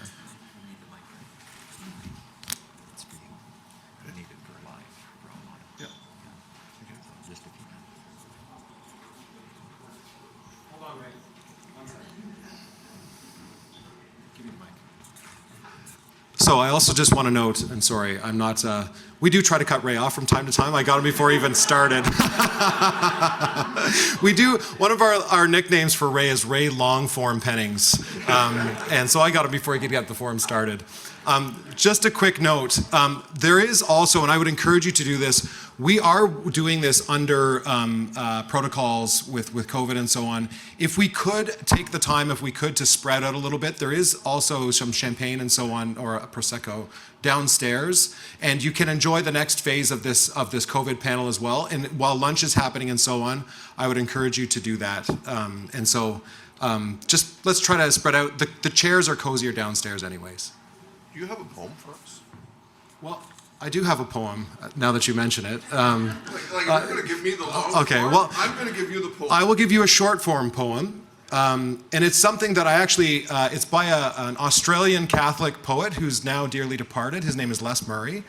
And it's a short poem. You're not informed yet. Where's the chair? I don't, okay, oh, hold on. So this is what we do here at Cardus. Poetry needs to be read from a dais of some sort. So this is how I typically work whenever we have staff conventions. Staff are rolling their eyes like, Dijkema, you're the problem, not Ray. This is a poem, Les Murray. Les Murray, Catholic, Australian, lives in the bush, doesn't have email. If you wanted to get in touch with him, you had to write on pen and ink. And the poem goes like this. It's called Politics and Art. Brutal politics, like inferior art, knows whose fault it all is. And one of the things that at Cardus we try to do is think of our work in policy as art, a sense of a craft. And if we're going to be doing that, it cannot be brutal. And if it's not going to be brutal, we need to know that it's not just one person's fault, that there's something deeper at play, that it's far more complicated, and that there is a fault. It's like G.K. Chesterton said, it's with us. And so that's what we try to do in our politics, that's what we try to do in our policy. And we try to exemplify that too in the nature of our conversation. So Les Murray, by his books, Learning Human, that's a good one. Here we go. Thank you very much, Brian. I I just want to say a word to all of the people who currently and previously have worked for Cardus. To some extent, Michael and I have been privileged to be the co-founders, and often, if we compare ourselves to pilots, we're the guys flying the plane and sometimes being shot at. One of the stories that always has inspired me is the story of Charlie Plum. Some of you may know that. Charlie Plum was an American pilot in the Vietnam War, decorated, and was shot down. His plane blew up. He had to parachute down, was, I believe, 6 years in captivity, and then was freed. And one day, Charlie Plum was in a restaurant, and someone came to Charlie Plum and said, "Are you Mr. Plum?" And he said, "Yes." And he told a little bit about the story. And Mr. Plum said to the person, "Well, how do you know all of these details?" He says, "I'm the person who packed your parachute." To all the people who've packed Cardus's parachutes.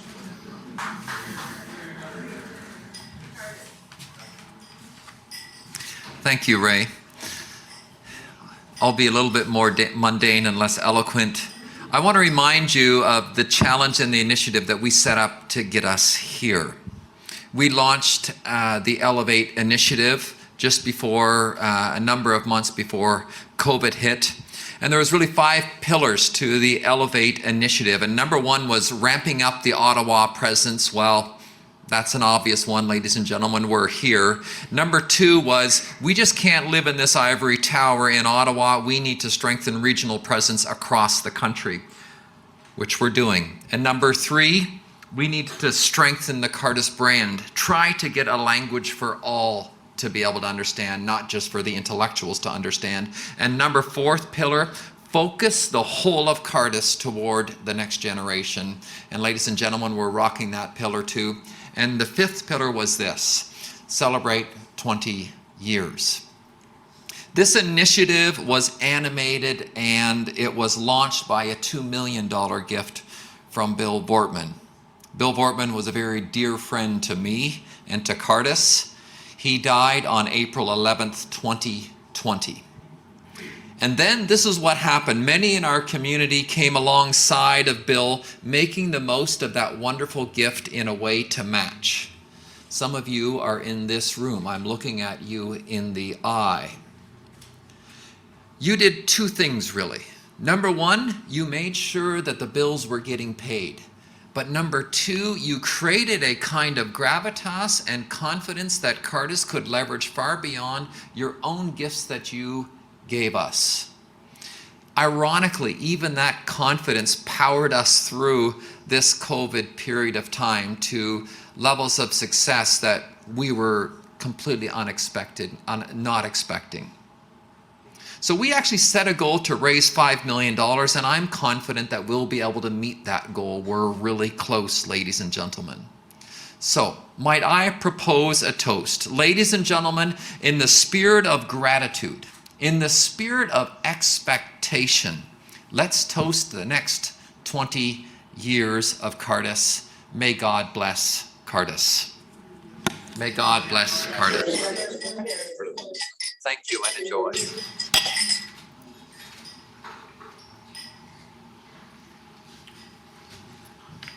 There we are. What's up next, Brian? Food, I hope.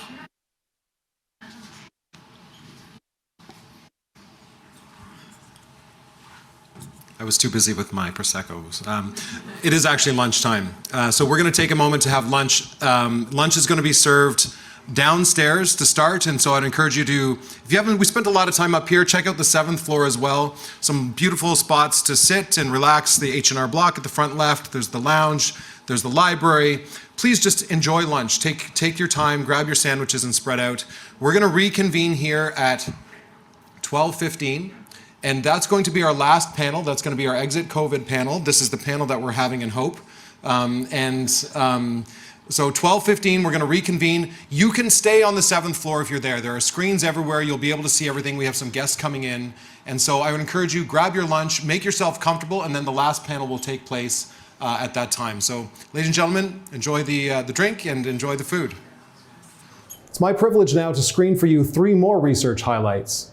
I hope these allow you to peek behind the curtain at what makes us tick and why we do what we do. Enjoy. Lisa, I'm just so delighted that you're joining us for this Cardus research brief. You head up the whole department, but today we're going to jump into a really interesting conversation about the role of faith-based organizations in urban spaces in cities across this country and beyond. We've done a lot of work on this issue, but I have to go to this little bit of an obscure study that we did some time ago. Let me read you the title of this study. It's called The Hidden Economy: How Faith Helps Fuel Canada's GDP. Well, let me ask you the kind of elephant in the room question. How in the world does religion and kind of economic GDP mix? That's not the purpose of religion, is it? And why in the world would you study that? Right, that's absolutely correct. People are not religious in order to help the economy out. However, the religion does have an economic impact on Canada. And since it has that impact already, we thought it would be really interesting to try to measure that impact in dollars. This is a study that's not been done before in Canada, to put a quantitative number on the impact of religion in Canada. So that was the motivation for doing it.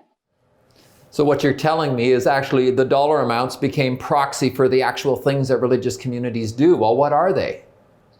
Right. So what we did was use some criteria that were developed in a US study, and we used Canadian numbers for that, and we modified the criteria a bit to fit Canada. And so just to give you some examples, one would be when a church hosts, let's say, the baptism of a child. If you've got a child being baptized, you're probably inviting friends and family to come. And so that generates economic activity. Those people perhaps fly in to visit, so they buy a plane ticket, they need a hotel to stay in, they need food to eat. If they drive, they need fuel. And so all of that generates an economic impact that would not otherwise occur. Another example that's really interesting is the whole market for halal and kosher food for members of those faith communities. Oh, right, yes. So that is a sector of the economy that exists because of those religious groups. So really what you're saying, and when I looked at this study, I said, okay, hello, religion is a huge part of the day-to-day life of Canadian citizens. All kinds of faith. This is a real reality, and it shows up in economic terms as well. But what does this mean for the public square? In some cases, I would suggest the public square is largely forgot, or there's a certain amnesia about the depth of these faith-based organizations, whether they're churches, social service organizations, that kind of thing. Can you give us a little bit of a picture of actually how critical are these faith-based organizations to the makeup of a city? Another great question. Often people who are not themselves part of those faith communities think of them as perhaps a place that people go on a Saturday or Sunday, and just it's sort of like a religious club for those adherents. Well, there's a part of that that's true, but the other thing is that many of these religious communities are very active in their cities and locations and contributing in various ways that have social impact, have economic impact, and so on. Again, just a couple of examples to make this concrete. A lot of faith communities are very involved in food bank provisions. Others are very involved in refugee and refugee sponsorship. The program that the Canadian government has, that there's a potential for private sponsorship of refugees.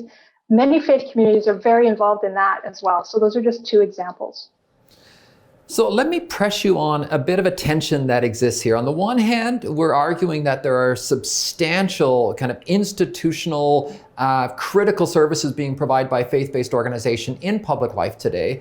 On the other hand, we're observing growing hesitancy about the role of faith-based organizations playing out their work and their purpose in public life as well. That tension, how's that tension going to look like in the future, and can we moderate that, Lisa? Yes, I think that is a concern that needs to be carefully thought through from all sides. I think that the best approach, though, is that the more we understand one another, both in terms of what motivates religious people, what they believe, what social and other activities they are serving in the communities, the better. I think a lot of our polarization is that we make assumptions about people who we don't know personally. And so I would just make the plea that we should get to know our neighbors and get to know, be involved in the community and rub shoulders with one another and really come to try to understand one another. And I think that we realize that what we share and what we are contributing together, we should have the same goals. Well, Lisa, thanks for this conversation. Press on this communities issue. It's critical to Cardus. It's critical to those faith-based organizations wanting to do good in the world. And Cardus is going to play its role helping to do that. Thank you very much. Thanks for having me on. Jenisa, just delighted that you're joining me on this Cardus Research highlight. We're going to jump into the theme of loneliness. I know the academics speak nicely about social isolation, but for real world people like me, it's all about loneliness. And Cardus did a really interesting study in 2019 with Angus Reid, actually tracking social isolation and loneliness. And I would love it if you could just share with us some of the key findings of that study, especially in the light of it being pre-COVID. Yeah, so the two groups that emerged from this study that I found most interesting were what we call the desolate group, those both lonely and isolated, and the cherished group, those neither lonely nor isolated. And what we found, Michael, is that more than 1 in 5 Canadians, 23%, find themselves in the desolate group, those both lonely and isolated.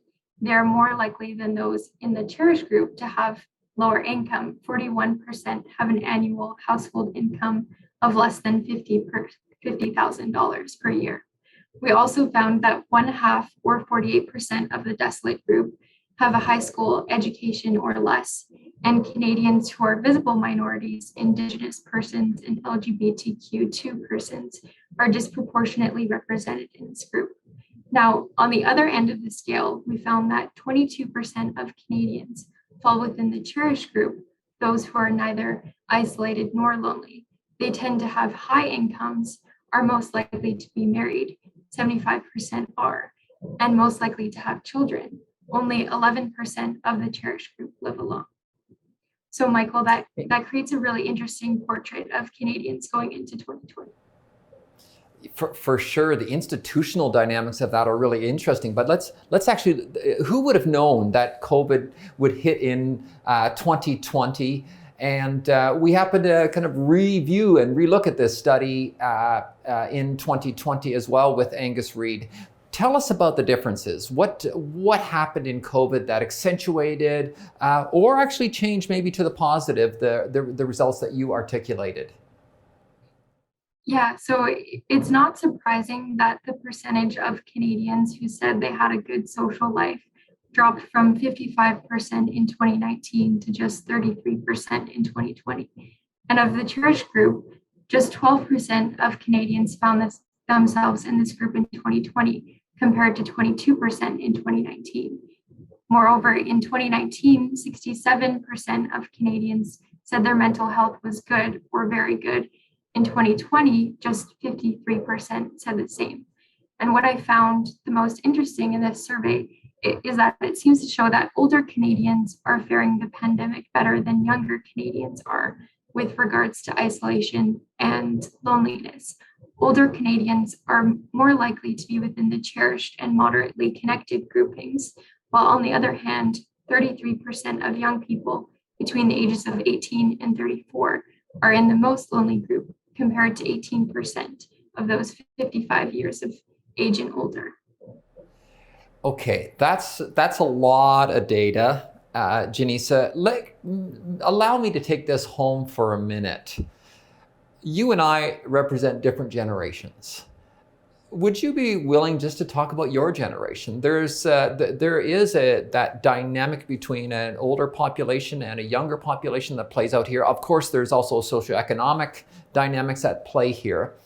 But from your perspective, talk about your generation, technologically sophisticated, very well networked in a digital world, but potentially not having the kind of thick communities that, let's say, someone in my generation may have had the benefit of. Can you just talk about that and talk about it from your world, from your perspective? Yeah, that's a really good question. So as we found in the ARI 2019 study, those who suffer the least from loneliness and social isolation are Canadians who are married with children, those who do not live alone, and those who are less isolated have regular experience with religious communities. So certainly within my generation, that brings up the question of whether we need to consider living with someone else or engaging in more of those formal social institutions such as marriage. Interesting question. So what you're saying, if we're going to see some of this data change, some of this analysis change, you're going to need to see a new generation thinking more intentionally about actually choosing to join more formal communities, more structured communities, stronger and potentially more historic institutions, or creating even new institutions in which they can live together and not be lonely. Is that really what you're kind of getting at? Yes. While correlation does not equal causation, I would say the incidents of isolation appear to correlate with relative strength or weakness of social institutions. Okay, Jenisa, we're going to keep tracking this issue of loneliness. It's going to be a huge social challenge that has all kinds of economic and social, cultural implications. Thanks so much for your work on this. We'll be in touch soon. Take care. Thanks, Michael. Brian, how you doing, man? It's good to have you here. We're going to talk today in this Cardus research brief about the subject that nobody wants to talk about. It's called gambling. And you did this fascinating report, long name and report. Let me read it to you. Turning Aces into Assets. 4 options to help government turn its addiction to gambling revenue into assets for the poor. Tell me about this addiction to gambling. Government's addicted to gambling? Not sure what you mean by that. Can you tell us a little bit about this study? Yeah, I mean, Michael, the first thing that everyone says when it comes to gambling is they look at the people who are actually buying the lottery tickets and buying the gambling, say, oh, they're the problem. But if you look a little bit deeper, as we did in our paper, you'll actually realize it's the governments that are addicted to it. So places like Ontario, places like Alberta, many other jurisdictions in this country, governments are the beneficiaries of the money spent from its own citizens. It effectively functions, Michael, as a hidden and regressive tax. A lot of people say, oh, it's voluntary, and I've got all kinds of things to say in which it's really not. The government has designed this in such a way as to get further revenues so that it can bolster its own, so that it can try to keep taxes low. But the problem is, Michael, it actually disproportionately affects those who can least afford it. We'll talk about that a little bit later on, but it's effectively a program. Gambling is governed by the government, but it's also the beneficiary of it. And so there's a huge incentive problem there. And the people who suffer are those who can least afford it. So it remind me on this, because I recall that gambling revenue for governments used to be kind of earmarked as a certain kind of revenue. Seems to me that now you're saying that revenue is embedded into their just general assumptions about meeting budgets on an annual basis. Am I getting that right, Brian? Bang on. It used to be this thing, they used to have this phrase that was called games for games. And so, if you were playing a lottery or you're playing a little bit of blackjack, all of the revenues, the profits generated from that would go back into cultural things like hockey arenas or theaters or what have you. That changed. It changed as recently as the last election for Alberta. It moved away from actually being given to charitable causes or cultural causes and got put into the Consolidated Revenue Fund, which is basically what I call the big black hole of government taxes, but the bucket of revenues that governments have, out of which all their expenditures come to fund things like healthcare, fund things like education, and so on. So effectively, what it's done is it moved from being bespoke money into money that's treated the same way that taxes are. And when you look at who does the spending, you suddenly realize that tax is very, very regressive. People in the lowest quintile of earnings spend 5.7% of their income on gambling. That's a huge amount of money. That's a huge percentage of their money that's going towards that tax. And what's extremely frustrating is the government has designed it to be addictive.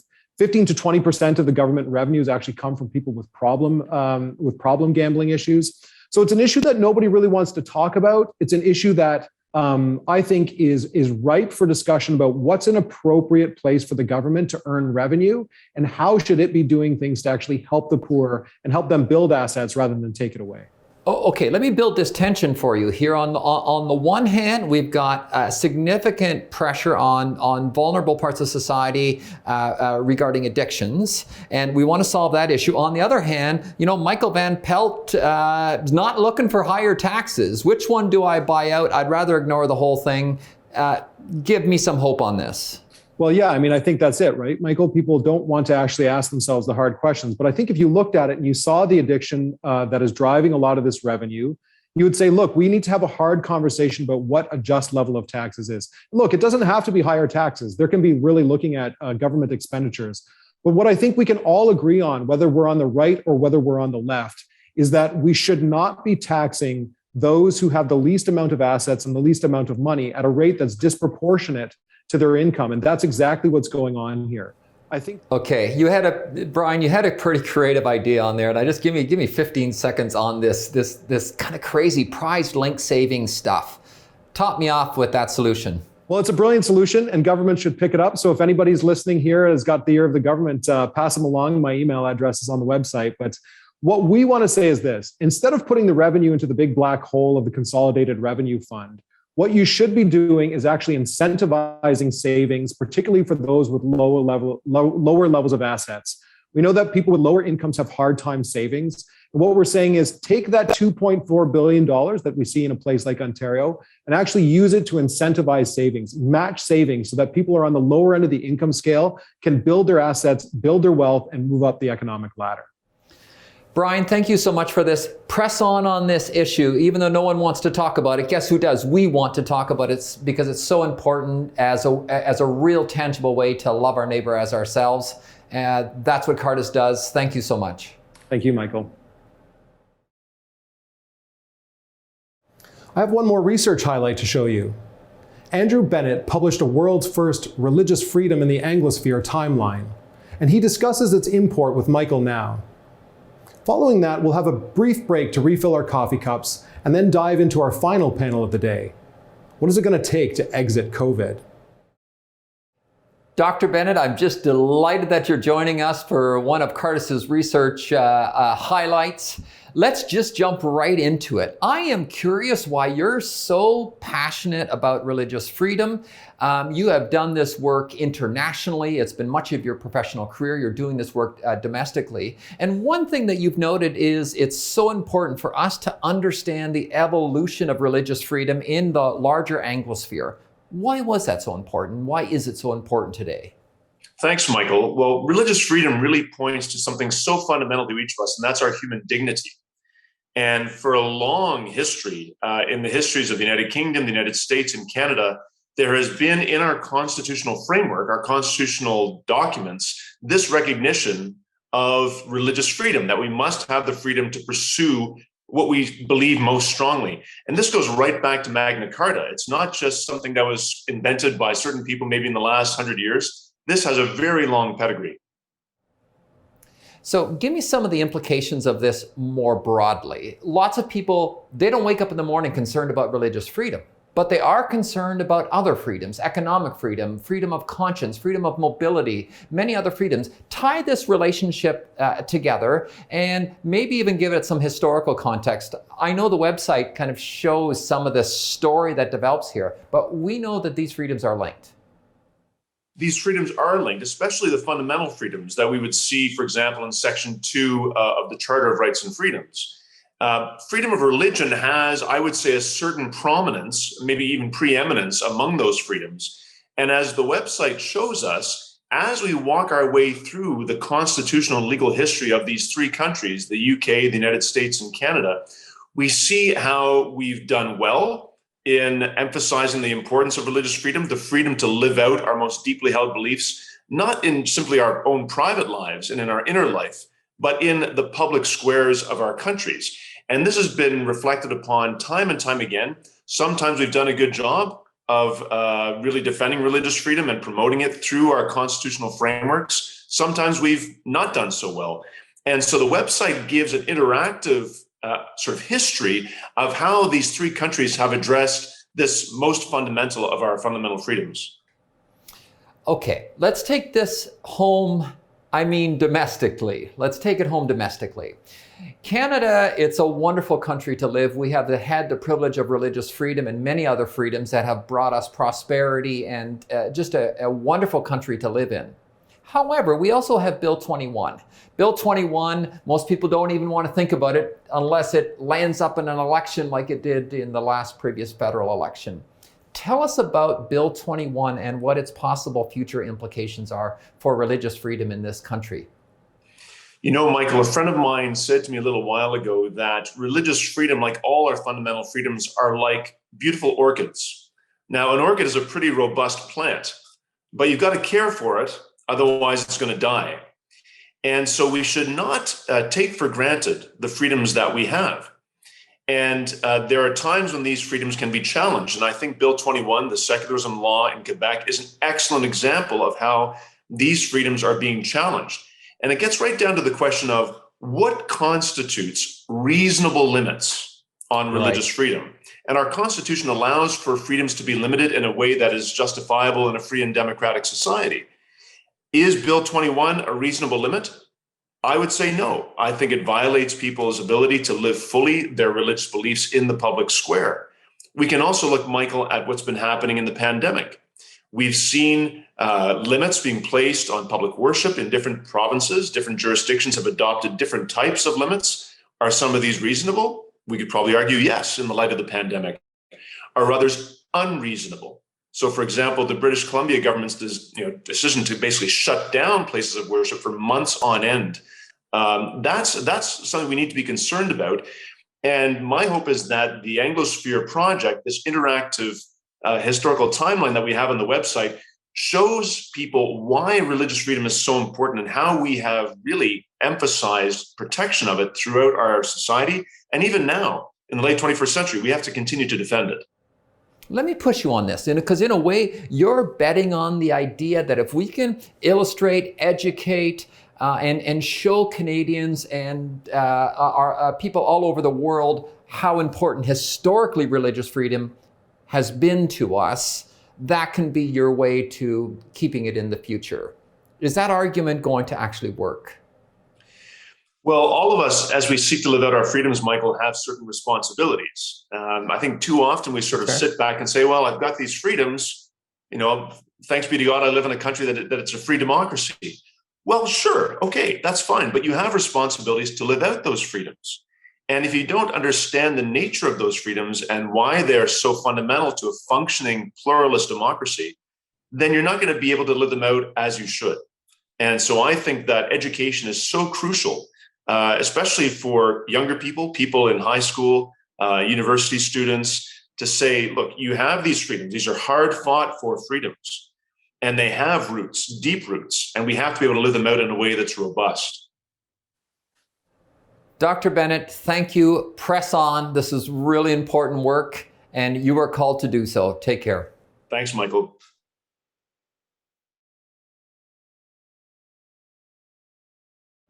Welcome back.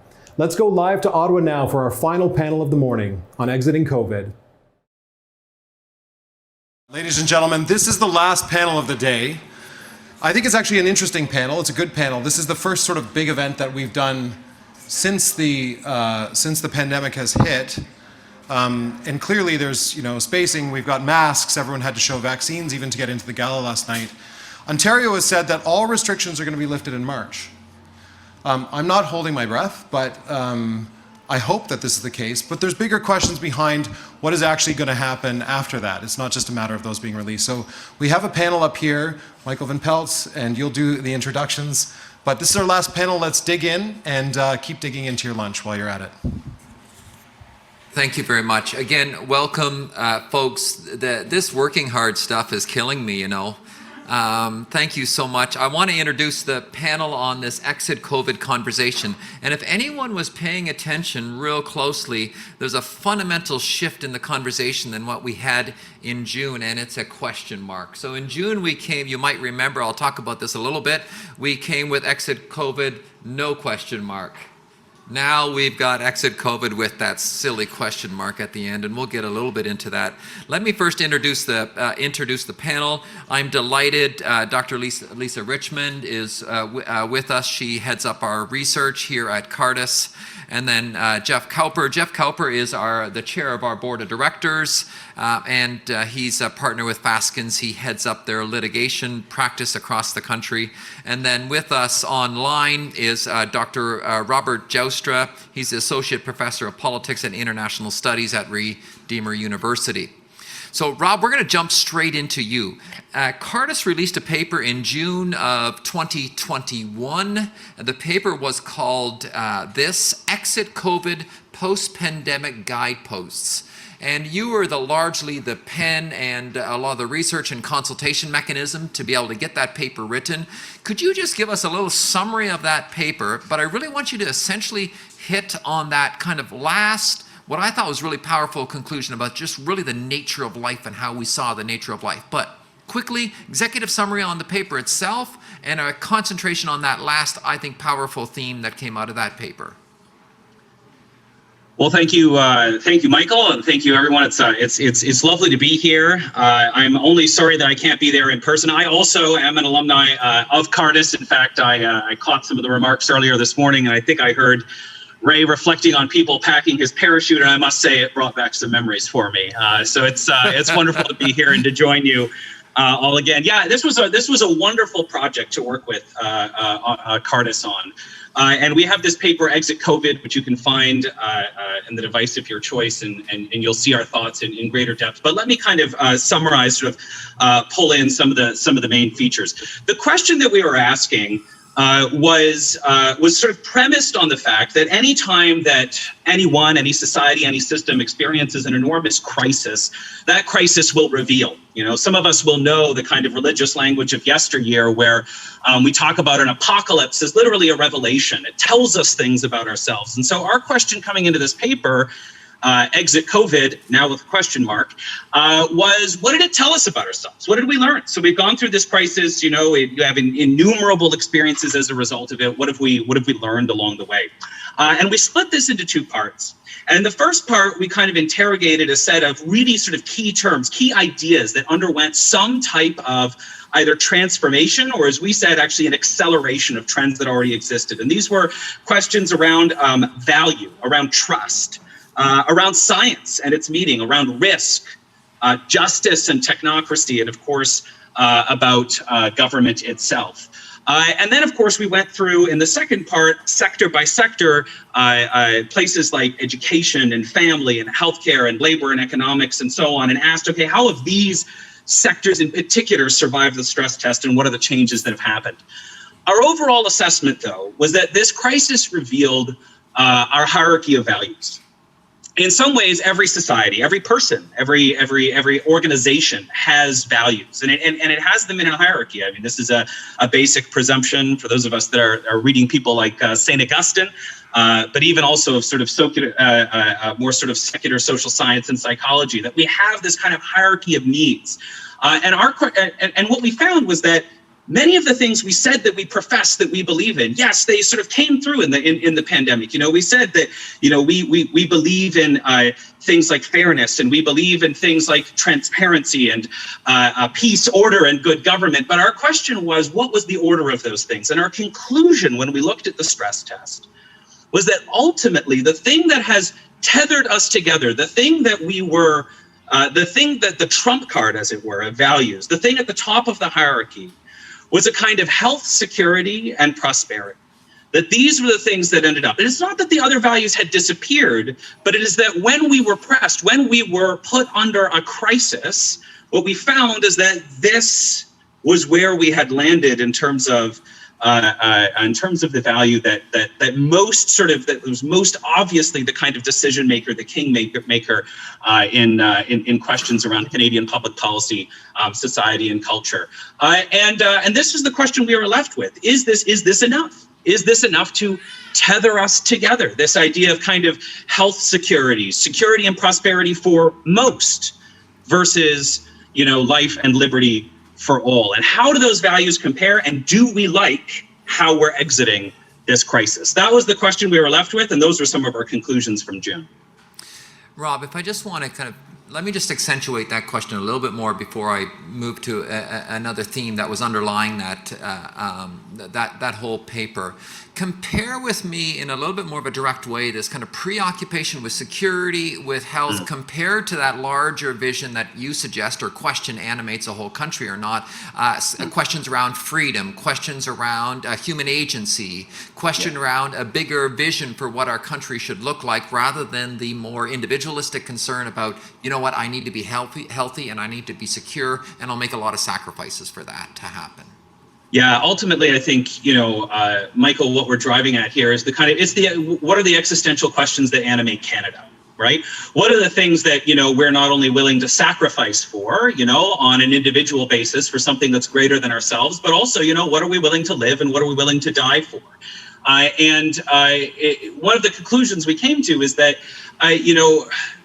what seemed to be the driving consideration was an individual, a kind of, the more philosophical term would be a kind of anthropocentric, a kind of a centering around the individual's desires, the individual's safety and security, and in a secondary sense, prosperity, and contrast that to other kinds of values that we profess.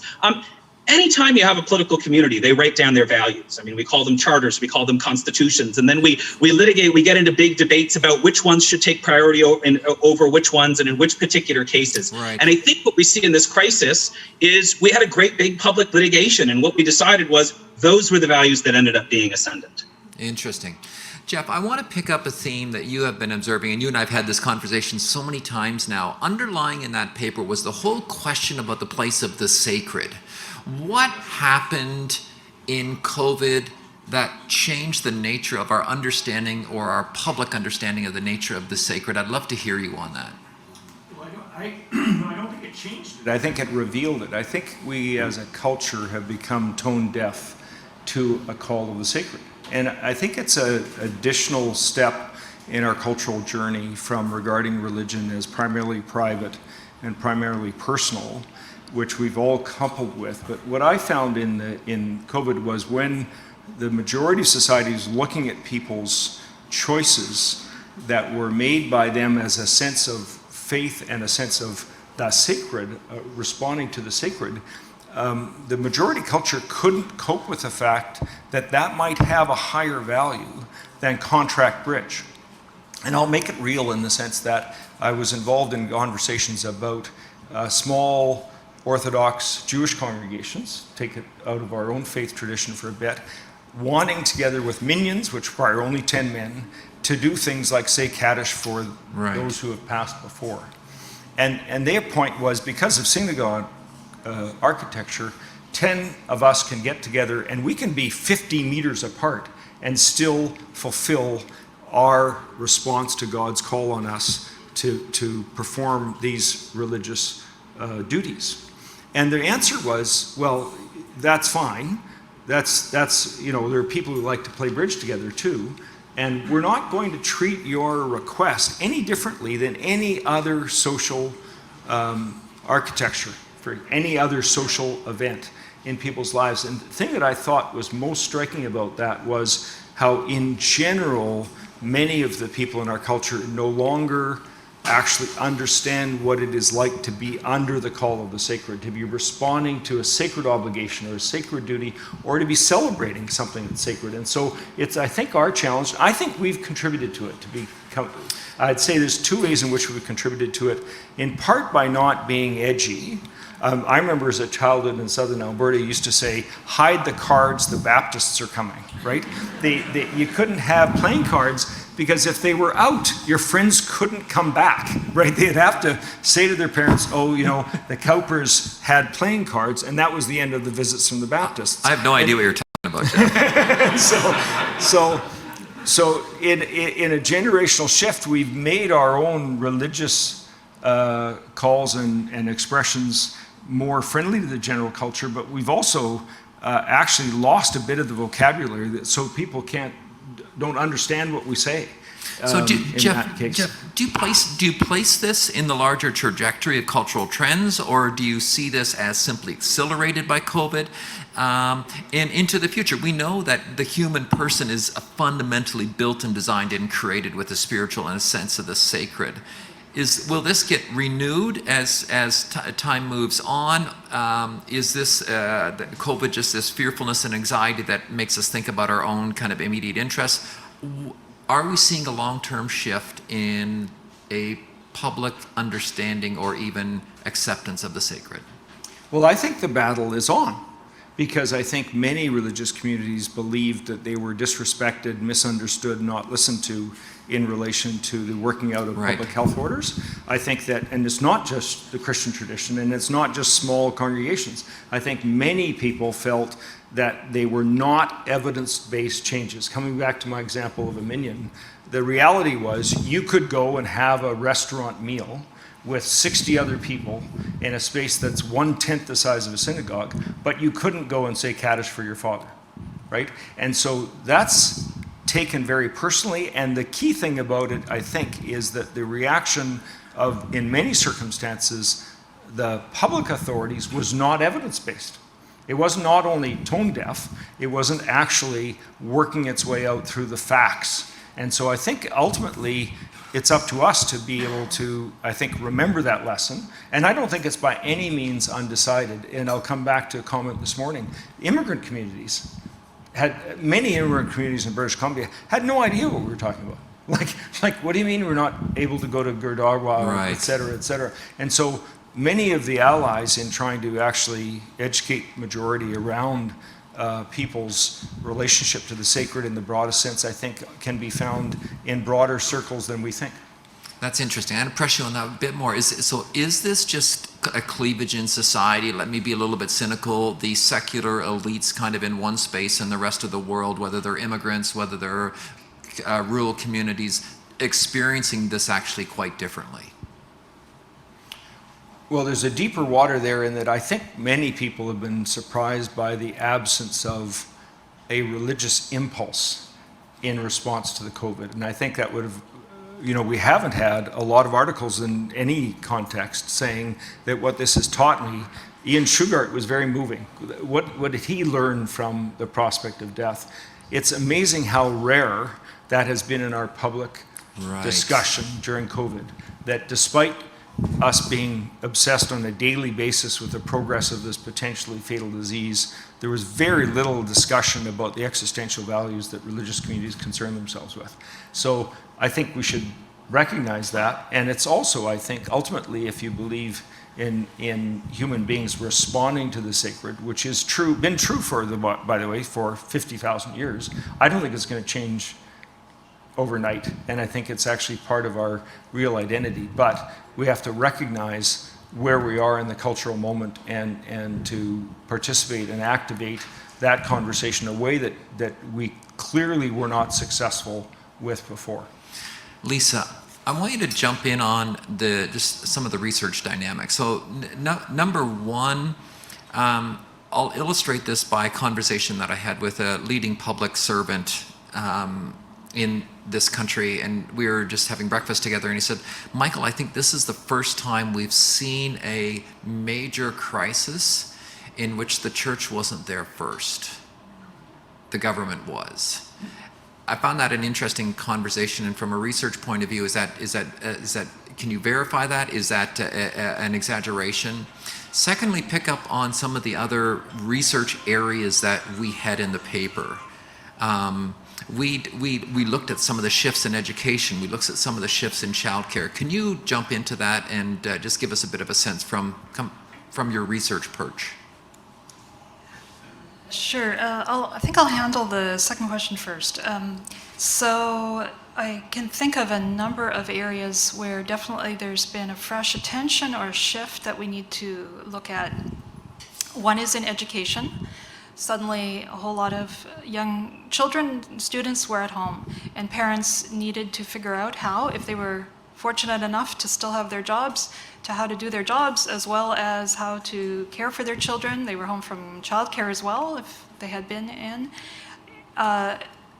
I think there are other shifts or trends going on in society that are also going to exacerbate this question of alternative forms of education, or what the role of the public school system is. In the United States, we're hearing a lot about very, very big debates on, is critical race theory being taught in the public school? And if so, I do not want my children to, or other people being totally in favor of that.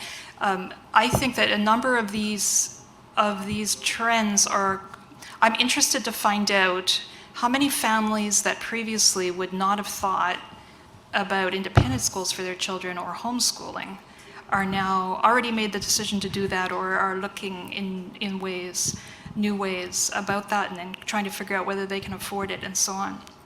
So that's one thing. I think in childcare, I think in labor, where there's this movement to work from home, there's what I'm theorizing, and we need to test it, is a lot of things that actually would have been of great assistance, particularly to people in lower socioeconomic strata of our society, are now, our culture is talking about, and leaders are talking about and seeing if they can implement, because of the, as one of my colleagues just referred to, the laptop class now wanting those things. And so now policy being looked at in a fresh way. It's sad to me that we weren't as motivated to look in fresh ways for the sake of people who were already struggling to juggle their responsibilities, already having difficulty affording, a job within commuting distance, and so on. So maybe that's one of the silver linings of the pandemic, is that some of the changes that might occur in our society will also benefit the people who most need that benefit. Of course, in other ways, the pandemic has really been hardest on people in the lowest socioeconomic categories. So I don't want to downplay that either. So, thanks. Let me move to my first question on this, because we've had lots of conversations at Cardus about the durability of the church as a public institution. How did it make out in other civil society or organizations? It's going to be interesting to see how actually time will tell about the durability of these institutions, or are we going to just accelerate the trends like Rob intimated in his introduction? What's your thought on that? Yeah. On this question, I agree with what's been said about just this pandemic has demonstrated a real lack of understanding of what it means to be a religious person, and if you're part of a church tradition, for example, that has actual sacramental theology, going to church is not just getting together with other fellow believers. It's in order to do certain things that are just fundamental to your faith, such as taking Mass and so on. And I tend to start, I don't know if this is right or naive or informed, I tend to start with the assumption that the other person lacks understanding, rather than that they're full of malice, particularly in this question of, our leaders who are not, let's say, for those who are not religious, their lack of understanding of religious people and the life of faith and the elements of one's faith, versus just understanding those things and saying no to them and saying it's not important. So that's kind of where I start, and I think this pandemic has definitely reminded all of us in Canada who are people of faith that there is a work of cross-cultural dialogue to happen. And are we, in good times, not just in pandemics, are we building the relationships with, are the religious leaders building the relationships between each other, but also with leaders in other sectors of society, so that when a crisis hits, you already have that personal connection where you can go and dialogue and explain what's important to the people that you represent and why. And I've always wondered how much of that is going on. And I think if it's not happening, perhaps this will be a spur to a lot of religious leaders, and even those of us who are not leaders but just the day-to-day people, maybe with our coworkers or whatever it may be, whatever space we're in, so that we don't try to start having these conversations in the moment of stress. I want to get to the big elephant in the room, and it's the money, it's the economics. And Geoff, I'm going to challenge you on that question because I know you think a lot about it. But before I do, I'm going to push it over to Rob just to do a little bit of political theory here and kind of set the stage. Rob, give me some political theory. We've seen in COVID a dramatic increase in the role of government. We've had a number of conversations on this over the last day already. From your vantage point, are we going to see a permanent and a more structural change in the encroachment of government on many different aspects of lives? Some of that being potentially good, some of that being trouble. Give us your kind of sense of forecast on, is this a structural thing, or are we going to start seeing some backlash and, quite frankly, in my opinion, a little repair going on this front? Yeah, I think it may be a structural thing, and it may go all the way back actually to Alexis de Tocqueville's sort of famous work on sort of the experiment that was American democracy. And he said, look, when he looked at this experiment, which he admired in many different ways, he said, look, I think this might go wrong in two ways, right? He said, the first way I think it might go wrong is that it could slip into a kind of tyranny and sort of inadvertently become what they were sort of, rebelling against along the way. That it's hard to kind of bring a population along to believe in certain things long enough. And so you end up having the state as a lever enforcing things in a much more dramatic fashion. The second way it can go wrong, though, is that people get, and he called it, of course, in the French, but I'll say it in the English, the little vulgar pleasures of the people will end up becoming their sort of obsessions, and they'll lose any common sense of a common thread along the way. Many of us will actually have seen these ideas take place in storied form. The first of those looks a lot like 1984. The second of those looks a lot like Brave New World. And people have asked, well, which of these dystopian worlds are we sort of more in danger of becoming? And one worry is that the pandemic has sort of given us an answer to say, well, both seem to be a live option in front of us. That sort of as individuals more and more become sort of focused internally, focused about themselves, their own particularities, their own sort of choices, their own sense of self, becoming what they think they need to become in a kind of authentic way. And I use that term, very much in the sort of Charles Taylor footnote sense of the term. That they'll lose a sense of common purpose because they don't want to be told who they are or what to do. And that will actually require, that actually requires an enlargement of the state, because to hold it together, you no longer have the kind of Burkean little platoons doing the heavy lifting on the grassroots end, sort of making this experiment work. You actually need a much more sort of overreaching state in order to supply the common good that no longer is emerging sort of organically from these little platoons. So that's the kind of political theory-ish answer, but it's maybe a little bit overly dramatic. I listen to that, Rob, and actually all I think about is money. Who's going to pay for this? Geoff, let's turn it over to you. If I look at the last election, basically everyone was willing to spend like drunken sailors, were they not? The distinction across the board in terms of public citizens making electoral decisions, there was no decision to be made. We were going to just keep spending money. Now, let's not, there is obvious, we have a pandemic, and there's expenditures that were due, and there was challenges and troubles we're facing. But this is in proportions that we've never experienced over, not just decades, but centuries. World War II was not even close to what we're spending right now in the Marshall Plan. Talk to us about money, talk to us about the long term, and any ideas about how we're going to fix this problem? Or maybe even get people to realize we got one. Do you have any more questions on this topic? Hey, you know what? You get me going on this, Geoff. We can rock this for a while, man. So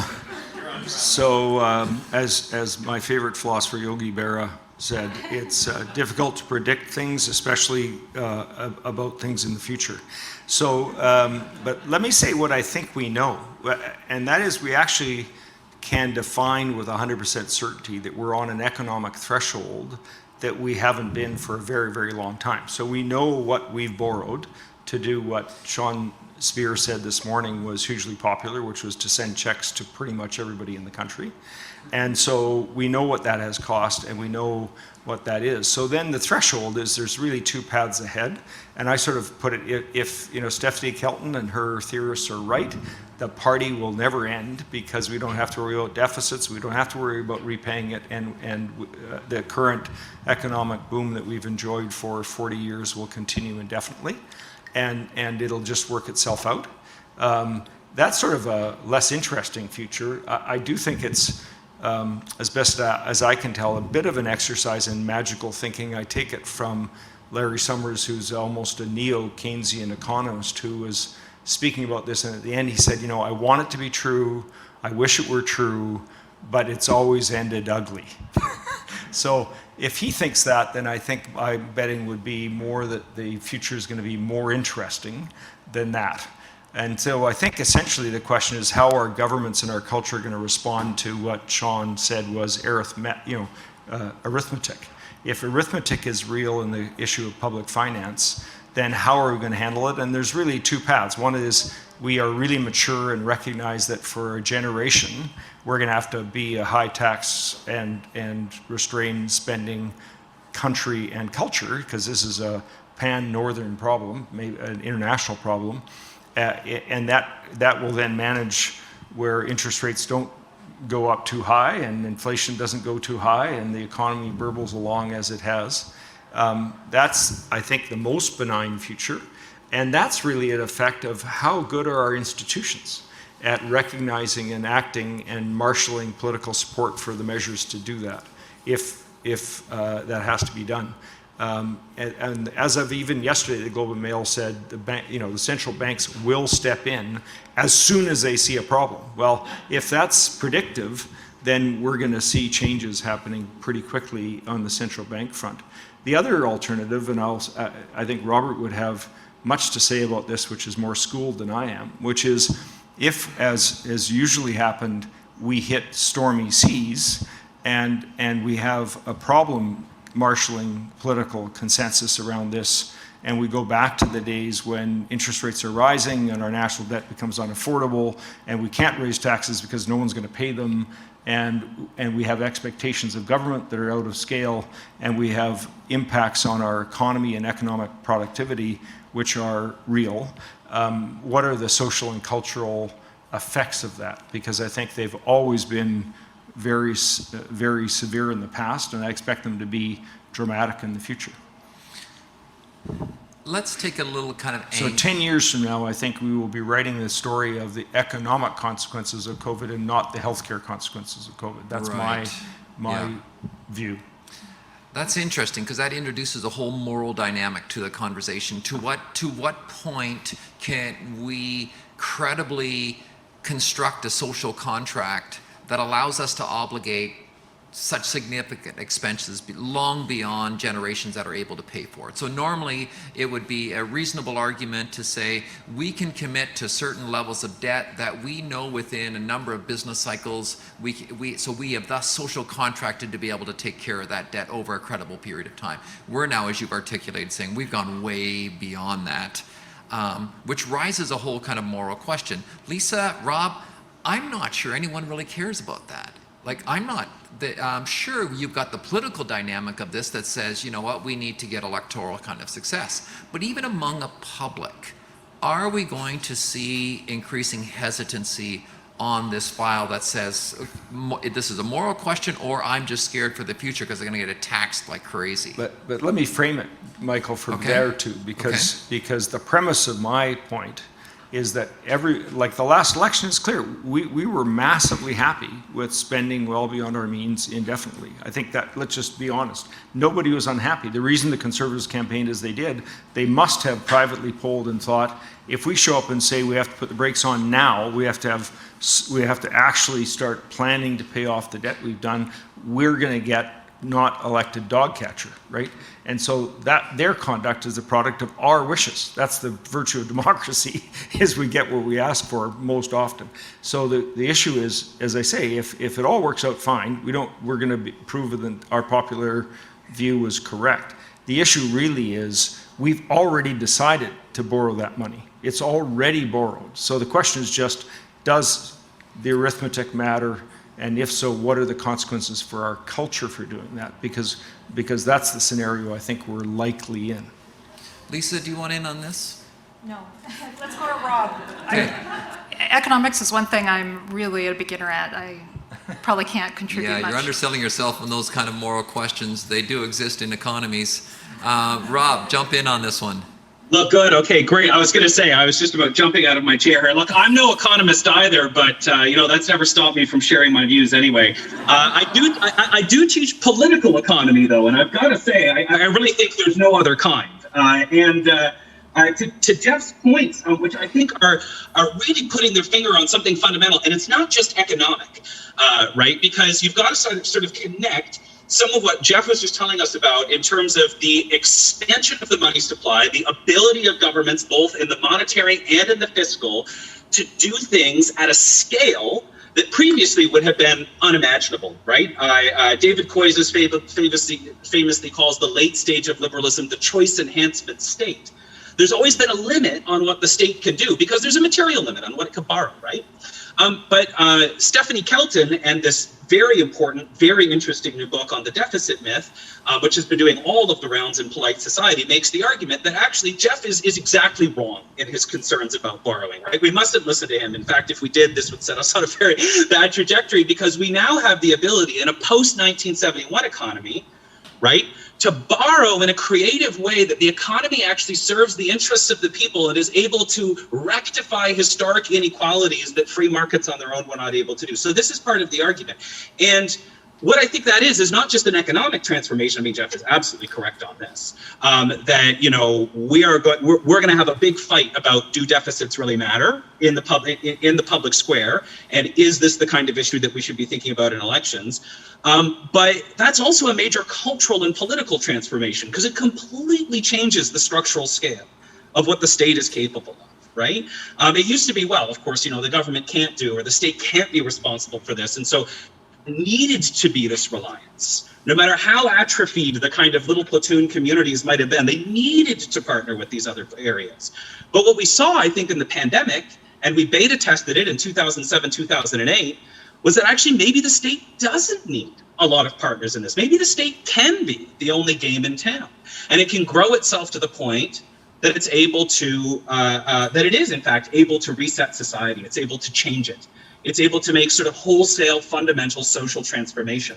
And I think that's an extraordinary vision. It's an extraordinary vision, but it's predicated on some of these economic ideas that I think we're going to have to hit head on. My work over the next sort of 5 or 6 months, I'm about to teach in the winter semester of political economy, is I want to be able to articulate the best defense of modern monetary theory that I can. I want to be able to almost convince myself that this is a good idea, because like Geoff, I just can't get there. There's too much holding me back, but I need to be able to understand it because it is so persuasive.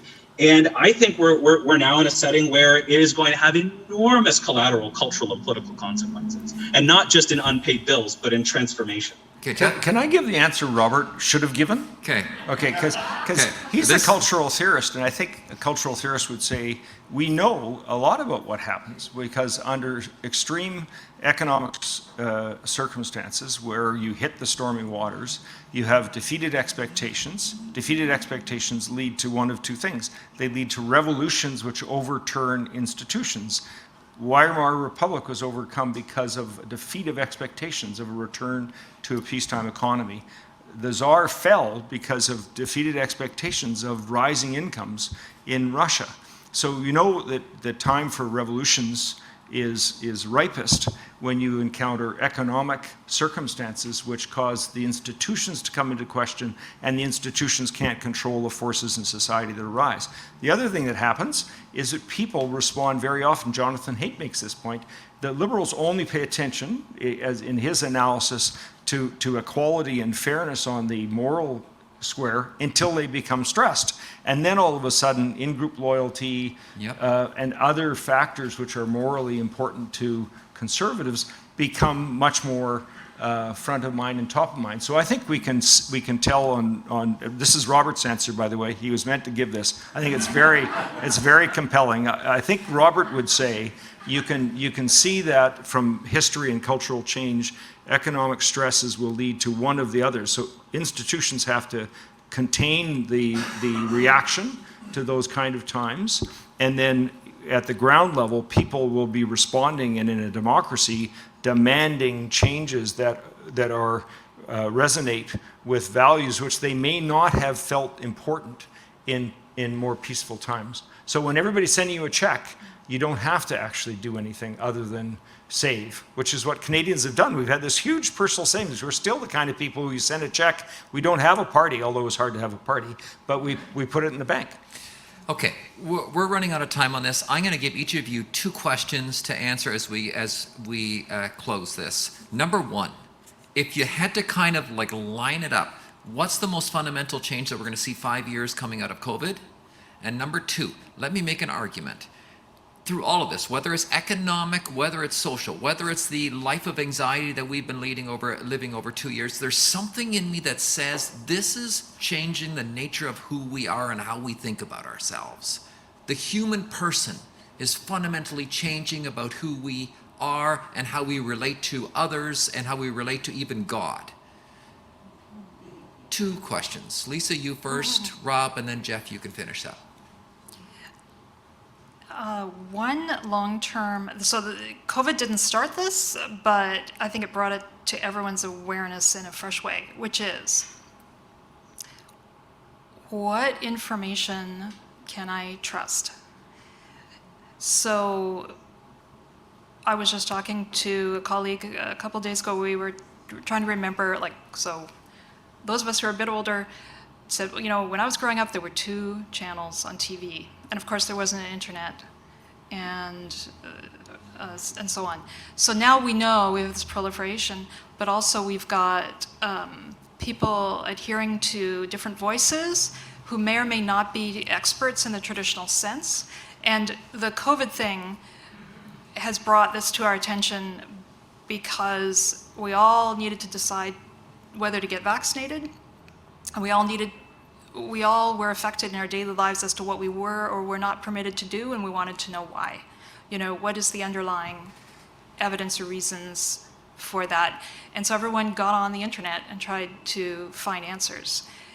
And so a Christian theorist, Jacques Ellul, is a great author to read on this whole problem, and he was writing 50 or 70 years ago on this. But I think that is one thing I've just been... Ellul would say access to information is not the problem. The problem is what information to listen to and how do you know that that's the right information. So I think that has brought that problem to the fore in a fresh way. COVID has brought that. And what was your second question? Just in the interest of time, let me just pop. Sure. Dr. Robert Joustra, 2 things. Number 1, the single most impactful 5 years down the road from COVID, and is human nature fundamentally a different kind of animal now, or will it be in the future as a result of this pandemic? So second question's easy. No, I'm a Calvinist. It's the same as it was 2,000 years ago. Yes. Did you want me to quote here? Go ahead, Rob. We were sinners. We're still sinners, saved by grace. But the second thing, the long run impact. So quickly, I think there are 2 trends that have been accelerated that existed before. Philosophically, we would call these things anthropocentrism and utilitarianism. But what they equal is what's more important, and they equal a kind of majoritarianism. Because when it's all about authentic human voices that have the authority to decide autonomously what they want, then it's just the most of those voices that decides our ethics for us. And what that actually produces is a kind of majoritarianism.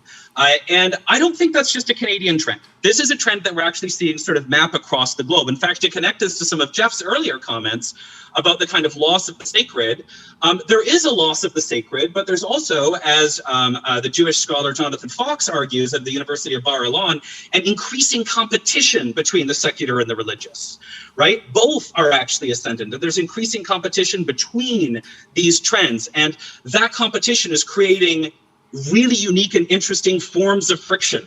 How do we determine that competition? How do we weigh into that competition if a majoritarian ethic is the only way for us to settle it? In fact, conflict is the way that you settle elements of a majoritarian conflict. And so I think that's one of the worrying trends. I'm concerned about where that's going, and that's not a Canadian trend.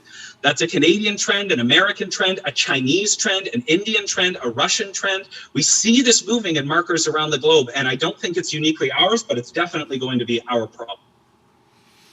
Okay, last minute. Geoff, finish it up. So what Robert and Lisa,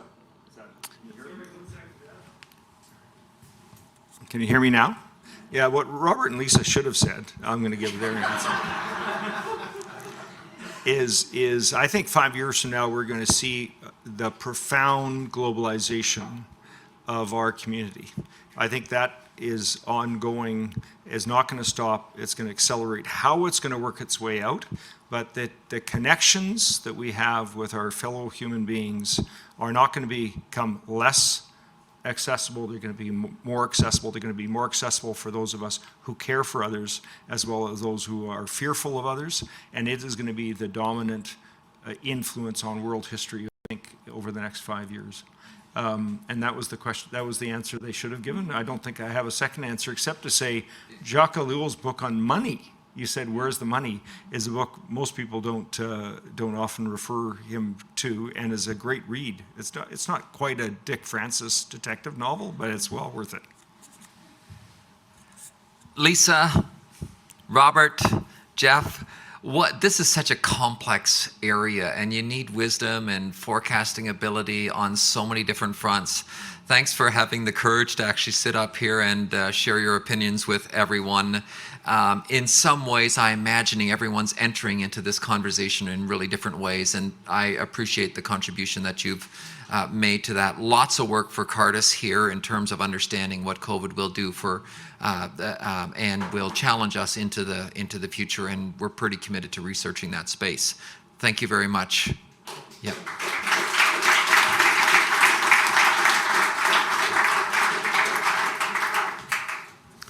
Okay, the workday is ended. Party time. The work week is ended.